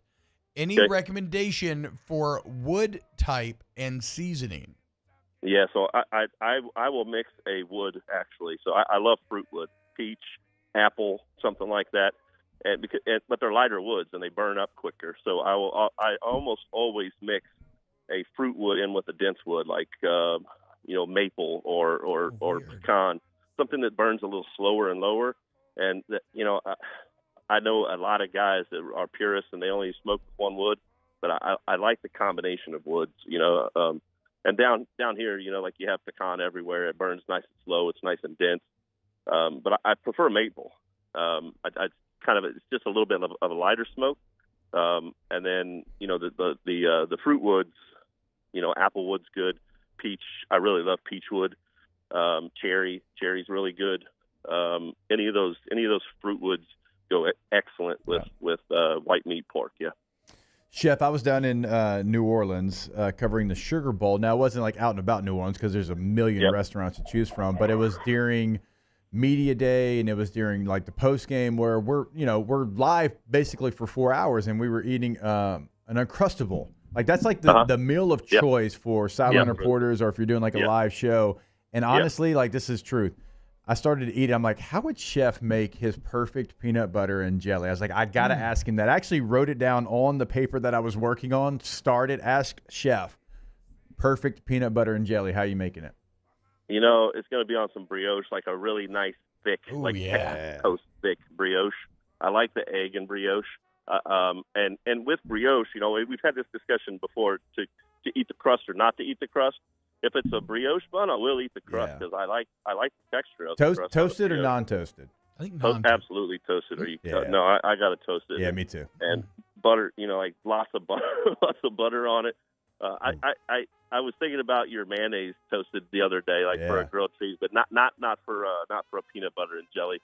And I got to go chunky peanut butter, man. It's just some chunky all natural peanut butter that you got to get a little bit of that texture change. What kind of jelly? What flavored jelly? We're going grape jelly, strawberry, apple. Where are we going? Go grape, dude. I'm just a grape guy, man. I mean, I've eaten other, like raspberries, okay too. But or even an orange marmalade every once in a while. But if it's like my jam, if it's my stuff, if this is for me, it's gonna be grape jelly, man. What was that marmalade? Paddington.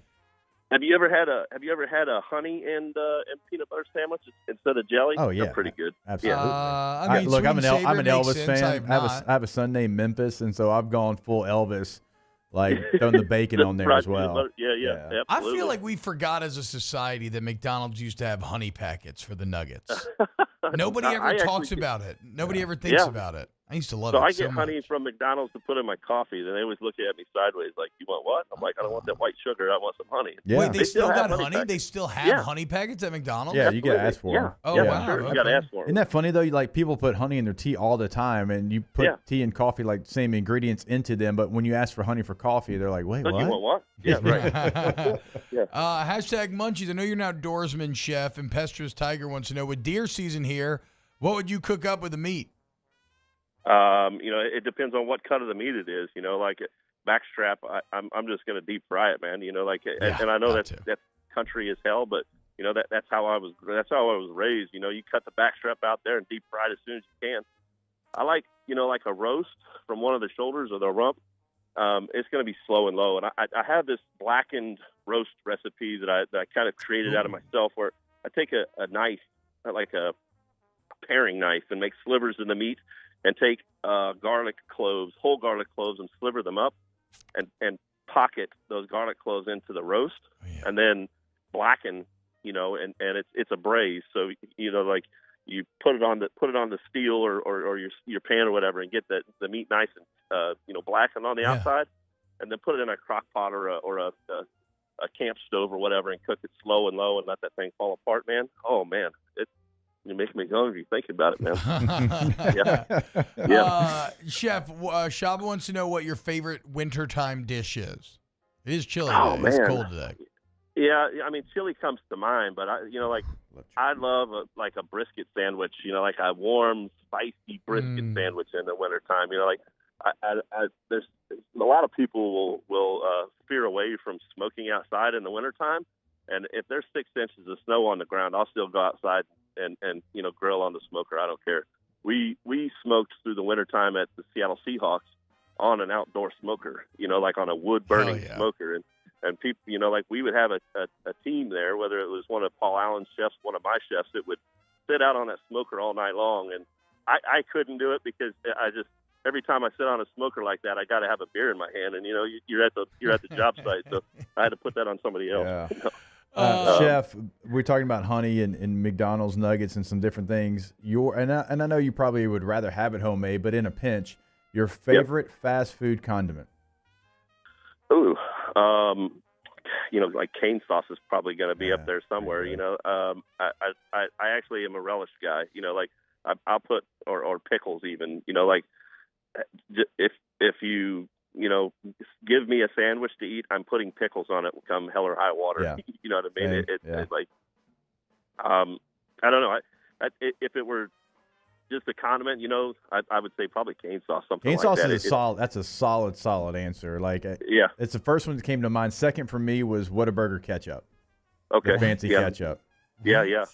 I'm saying, what does Whataburger do to make their ketchup different? Spicy. I No, think it's fancy ketchup, so it's a different taste. Then that's what it's called. Yeah.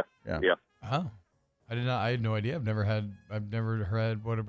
They sell it at the store. It's so popular. It's a different tasting. Yeah. Is it vinegar, Chef? Is that what it is? I'm not I sure think it exactly is. what it is. But it's got a little bit of tartness to it, right? Yeah. I can drink Polynesian sauce just straight up, squirt it in my mouth. No, Chef, he's serious. I've seen him sure. do this. Have you guys had ponzu before? Yes. Yes. It obviously has certain roll, but I love ponzu on Ponzu's raw incredible. beef. Oh yeah. And yuzu. I also enjoy. Hashtag munchies. Why is crawfish bisque the single best dish on the planet? Gosh, I think it's, when done right. For me, I like the crawfish head stuffed too. I think it's just the time and energy that goes into it, man. If it's done well, right, like that, it kind of got grandma's love wrapped around it to some degree. The best crawfish bisque that I've ever had came from a family member that was, really put the time and energy into it, and it takes time, I know it's funny because you see all these chef shows on TV and they're forcing chefs to do everything fast and quick and think on their toes, and there's value to that, but that's not how really great food comes about. You know what I mean? I think really great food comes about from taking time and putting the energy into it, and paying attention to the details. I never thought that's kind of mind blowing. I guess I never really considered that. Hashtag munchies. Do you put chocolate or cinnamon in your chili? I did not ask about beans because then it would not be chili. Oh God. So not chocolate, but cocoa powder. I do, and if I put cinnamon, it is a pinch. More likely a little allspice. We call that a pinch in 318. No, pinch. Little pinch. A pinch. That's right. Not something that is going to stand out and you're going to be like, ooh, there's cinnamon in there. It's going to be like, oh, there's something in that chili. I do put cocoa powder in there, and not sweetened cocoa powder, like bitter cocoa powder. Yeah. But chili has to have beans, right? No, am I crazy? I'm a chili bean guy. Yeah, I'm a chili bean guy as well. Yeah. Okay. Is it Texas that has beans or doesn't have beans? I can never remember. I think Texas does not. Okay. Wow. It's like the what? Ace Ventura And New Texas England style clam chowder question. Texas style chili. I think I think true Texas style doesn't use ground beef. Like they use diced up sirloin. For sure. Yeah. Which has its value to it. You know what I mean? Yeah. I like chili with chunky meat in it instead of ground beef, but to each their own. Now I want chili. Yeah. It's a staple of the Hester household. It's it's so every 2 cold weeks. right now, It dude. doesn't matter what It's time of perfect year. chilly either. weather. Yeah. I always laugh at when Alex Jones said he forgot his kids' names when he was in court. So do you 'cause he guys had a big condiment bowl of chili. your chili? When you eat chili, do you put condiments in it like sour cream or anything? Yeah, sour cream, chease, and a lot of times let's throw some Fritos in there as well. Yeah, I mean that's the classic. I for put pickles in my chili. Okay. It adds a little acidity to it, and some. How do you some sour dice them? cream Like just like almost like a hamburger deal, or like spears? Yeah, Like how- right. Yeah. Okay. Yeah, like it. Yeah, or a spicy slice. Like we buy these pickle slices that are marinated with jalapeno, and they're spicy as hell, man. So makes my mouth water. which pickles do you buy? That's what I wanted to ask because I too the last couple of years went from hating pickles to now craving them. But I don't know but that's normally just when I go out to eat. Like I don't have a pickle kind or brand that I buy at home.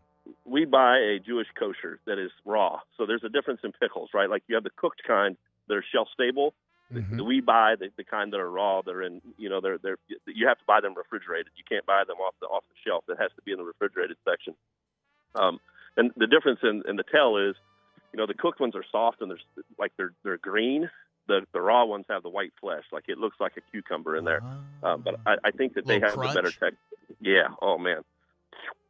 When my mom was pregnant with me, she ate like gallon jars of pickles, and I think it, just passed on genetically to me. Roasted Redbird says, #Muncie's trying to perfect the chicken in my gumbo. What am I missing? Without seeing and knowing what they're doing, I use chicken thighs because there's deeper fat in there, darker color. Some people will put breast meat in their gumbo, and I'm not a fan. Even though it's cooking in liquid, it dries out, right? And the texture of it just gets a little bit mealy for me. And I like the brown. We've talked about making sure that you get the sausage nice and browned and rendered the fat, and then you go in with your chicken and do the same thing and get that nice crust on there. It's the fond that comes off the bottom of the pan when you put that chicken in, pulls into the meat. And again, this is one of those things that takes time. You got to take your time with it and be patient. You can't crowd your pan. If you put too much chicken in at a time, it's going to steam instead of dry heat. Even though there's fat in there, if you crowd your pan with too much chicken, the water is going to come out faster than it's browning, right? And so you're not going to get the browning action, and the chicken steams and it gets tough, and it's not the same action. There is a difference between using a larger pan and spreading the meat out and getting that browning action on it. Chef Michael Johnson, the legend, here every Thursday answering all of your culinary queries. He's the absolute best. Chef, thank you so much. You're the man. And here's to a hell of a 2024, my friend. Let's do it. Let's do it indeed. Chef Johnson. Hey, Chef. Thank you, Chef. Oh, wait, Chef, you there? He just hung up. Mario. Damn. All right. It's all good. I got some good plans. My boy Nathan has hundreds of pounds of zebra meat. And I was thinking Chef could come in here and cook us a zebra steak. Wait, zebra meat? Zebra meat. Okay, a couple things. Who's your friend? Where did he just come back from? On a hunt. And is that illegal? It's not illegal. Okay. It costs quite a bit, with the whole conservation efforts and all that. But he already made me a zebra sauce pecan that blew my mind. Ate it on whiskey. Well, I tried on whiskey wine. I smashed it when I got home that night. A delicious meat, but he's got some thick cut steaks. And we were talking the other day, and he was like, "Dude, you should have Chef Johnson prepare it in studio for all." I'm like, "That's genius, actually." So, all right, zebra. Didn't even know that was a thing. Yeah, it's really good too. Very tasty. Eat what you kill, right? It's all we're all looking for in this life. All right, when we get back, more off the bench. Keep it locked. Off the Bench with Hester and T-Bob. CentralPlumbing.org, 925-8552. CentralPlumbing.org, 925-8552. The Payne family. Been at it for 50 years, y'all, and it's crazy. Ironically named, right? Not the Central Plumbing part. The Payne family being the other, because it's a painless process when you work with Central Plumbing. It's so easy, and it's not just repairs. So they do have 24/7 emergency service, flat rate pricing, great warranty. But it's also tankless water heaters, bathroom upgrades, remodels. It's all there for you. CentralPlumbing.org, CentralPlumbing.org, 925-8552. Yeah, T-Bob's right. It's not only in emergencies, although they can always help you in that emergency. If you're looking to upgrade, that's at your home or your business, they can come in and they can give you a consultation to exactly what they can do for your space, because every space is going to be a little bit different. And you can go tankless today with the tankless water heater. Never run out of hot water again. CentralPlumbing.org, 225-925-8552. Our listeners fire off their opinions on the JimsFirearms.net hotline at 499-1045. Keep listening for your next chance to shoot us your thoughts with the JimsFirearms.net hotline on 1045 ESPN Baton Rouge. There it is, the extra mile, on the border of expected and extraordinary, for those willing to go further, like vans customized for work or play, with safety and tech to keep you connected. supported by a 5-star sales, service, and finance team, and backed by the 1-star you know. So go the extra mile.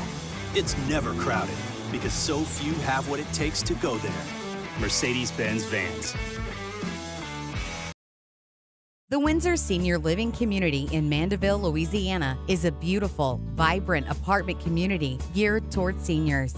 They are nestled right in the heart of Mandeville, where seniors live a more carefree lifestyle in spacious apartments with the peace of mind that comes from having a little extra help. Call the Windsor at 985-624-8040 to schedule a lunch and tour. Come see how the Windsor can be your passport to peace of mind.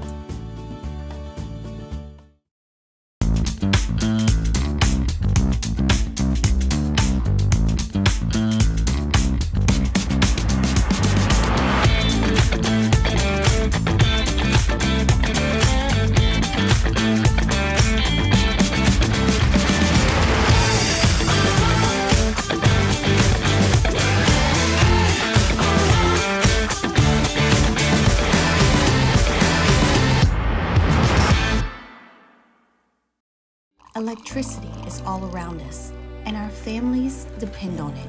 Every day is sparked by the power of a cold drink or a warm meal, a movie night, and a comforting light at the end of a dark hallway. From sunrise to sunset, playtime to bedtime, our team is ready to take care of your electrical needs. Even in the case of an after-hours emergency, the light in your life shines brighter with Mr. Electric. I've been doing business with Luba for 25 years. They're dependable, trustworthy. It's just the attention to detail with our clients.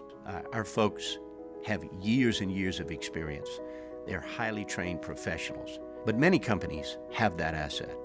What I'd like to think makes Luba a bit different is that we use those talents in a way that truly is dedicated to serving the needs of the folks who depend on us. Dylan Cruz here to tell you about Six Rings Baseball and Softball Camp. If you live on the North Shore and play ball, go to Six Rings Camps with former LSU assistant coach Dan Canaveri. His knowledge is second to none, and your child will improve and have fun doing it. Camps were held at Coquille Park and Six Rings Academy in Covington with 4 sessions over the summer. Full day and morning only sessions are available from ages 7 to 13. Go to sixringsbaseball.com or call 985. Join us for the Thursday edition of Live at Lunch from Jolie Pearl Oyster Bar and Town Square Pizza. More on the LSU coaching situation, and we'll have Matt Humans as well as Dwayne Colucci on the show. Live at Lunch, 11 a.m. Thursday on 104.5 ESPN Baton Rouge.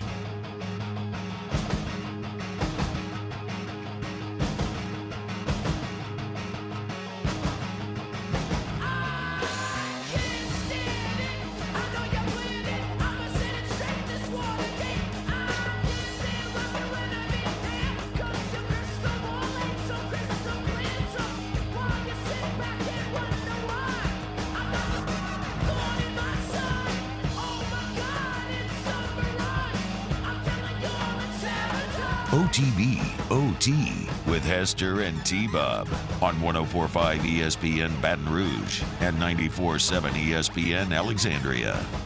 I used to love watching Beavis and Butthead break down Sabotage by Beastie Boys, the music video. It's fantastic. You used to when you were younger?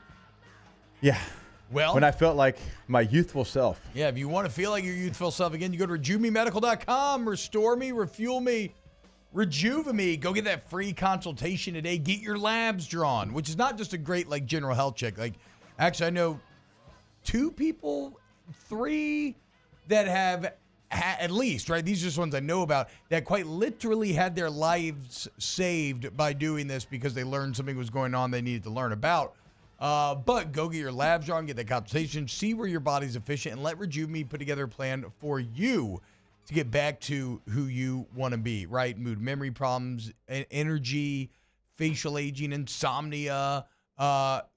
These are all the untreated effects of aging, okay? Why not treat them? Get that youthful, energetic feeling again. It's all there at Rejuve me, okay? Baton Rouge, Metairie, Slidell, Shreveport. RejuveMeMedical.com. Restore me, refuel me. Rejuve me. Just thinking about that zebra meat. Yes, Taylor? Oh, why were you waving at me? You need me to, like, it's like I think he's stretching. An off-air thing?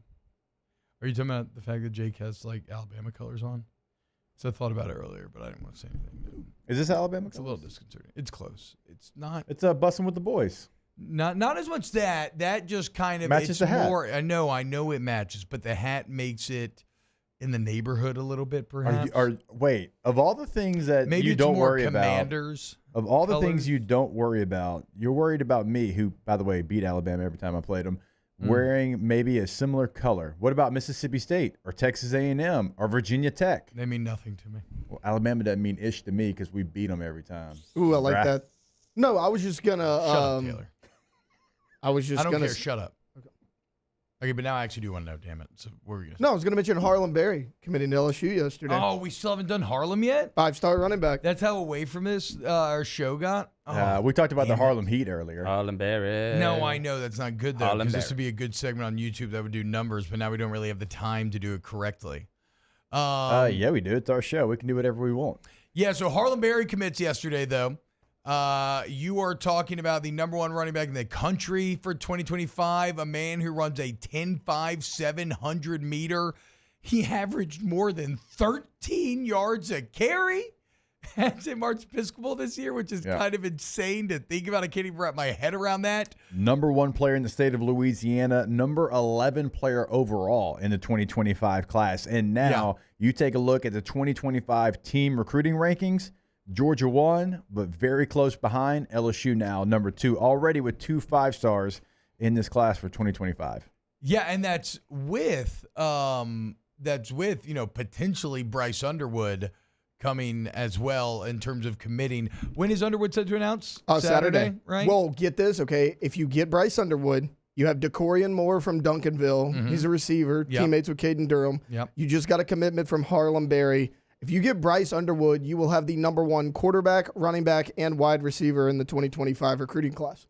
That's actually insane. And you want to know how committed Harlem Berry is? He committed 10 years to the day that Leonard Fournette made his LSU commitment announcement. I love that as a little echo of honoring the heroes of the past. I don't love that it's been 10 years since Lenny did that feels because weird. it feels like it was not that long ago, but I do love the fact that he realizes that it was 10 years ago and the greatness of Leonard Fournette. Yeah, absolutely insane, though. I guess you're right. I had not realized number 1 each position. And if you want to recognize why Joe Sloan and Cortez Hankton are so highly thought of on top of their players on the field doing very well, it's because they both can recruit their ass off as well. And Frank's in that number as well. But, I mean, that goes without saying. When it comes to Frank Wilson, we hold these truths to be self-evident.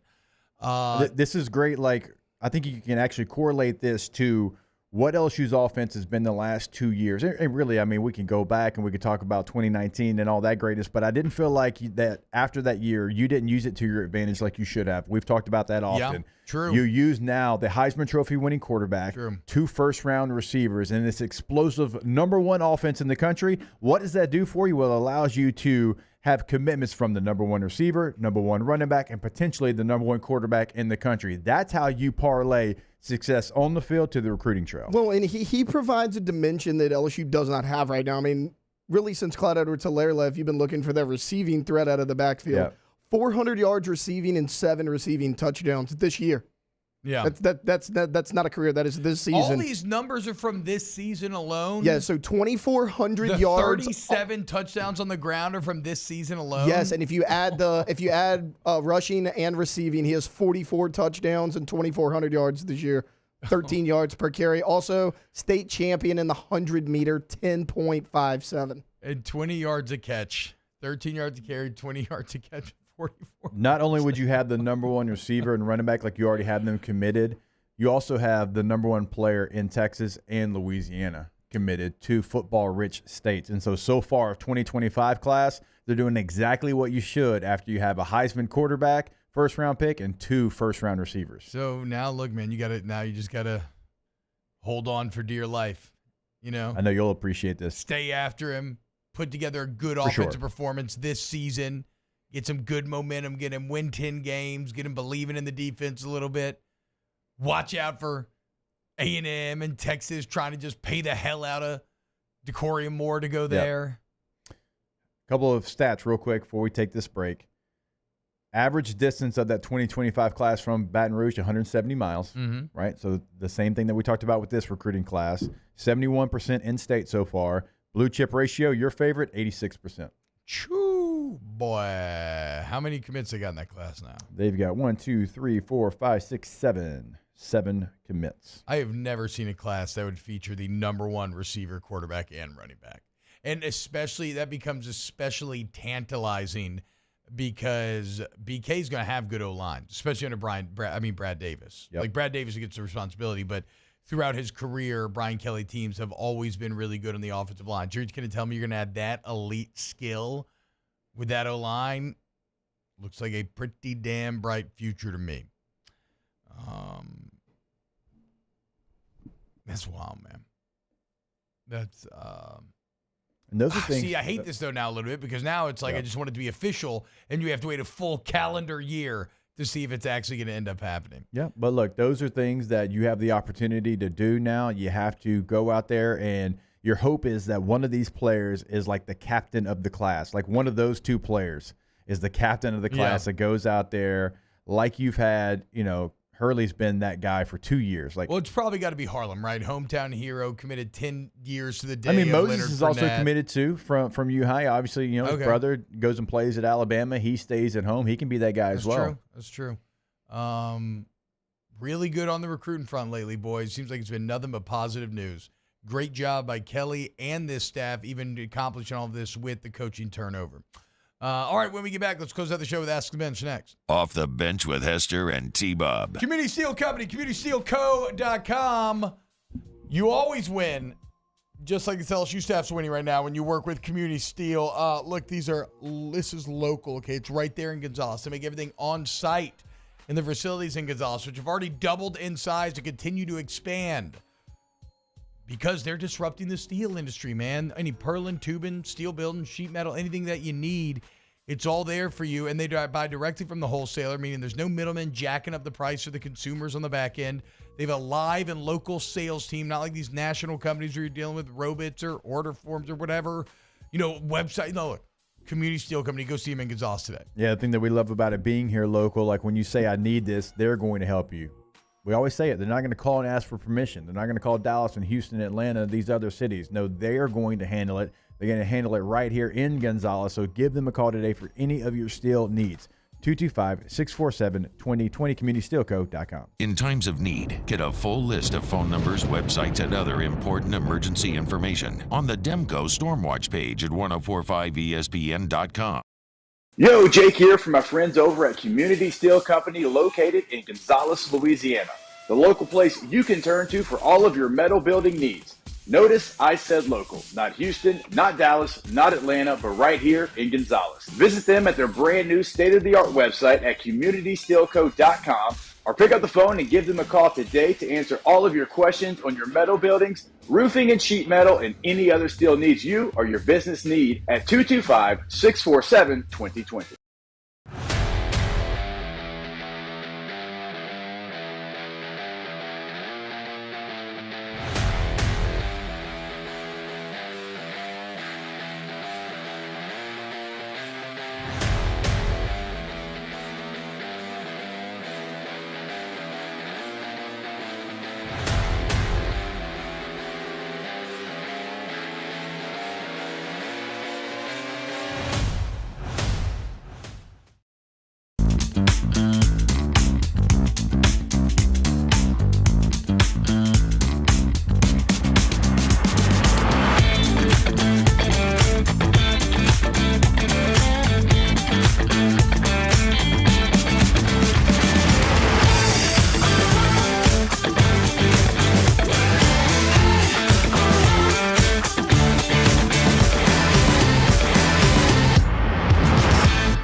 There it is, the extra mile, on the border of expected and extraordinary, for those willing to go further, like vans customized for work or play, with safety and tech to keep you connected, supported by a 5-star sales, service, and finance team, and backed by the 1-star you know.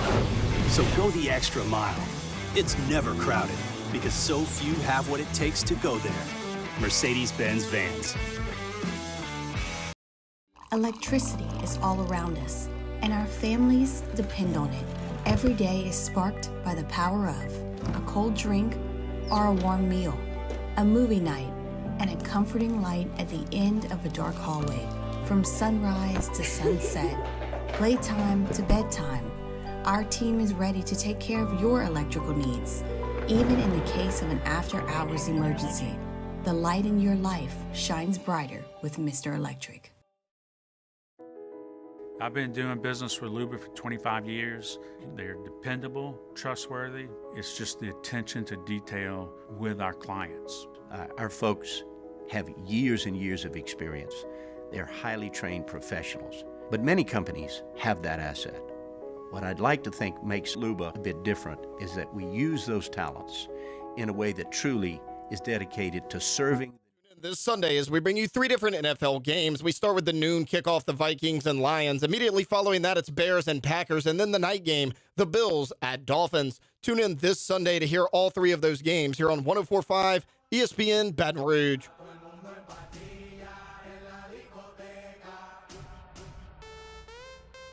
OTB OT with Hester and T-Bob on 104.5 ESPN Baton Rouge and 94.7 ESPN Alexandria.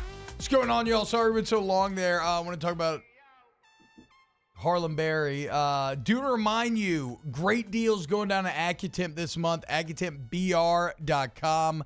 AccutempBR.com. We got the great buy one, get one deal. If you buy a new AC unit, you get a heater for free. Also, if you've been in the market for a whole home generator, you buy right now from Accutemp, which, again, the customer service is unparalleled, y'all.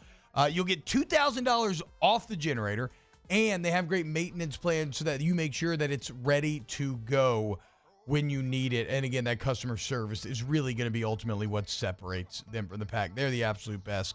Thank you, Accutemp. Super hyped to be partnering for another year. Aspen Bench, right about Cold Curse Life, Vizzy Art Seltzer, Blue Moon, Lot, Sky, Stitcher, Sweet.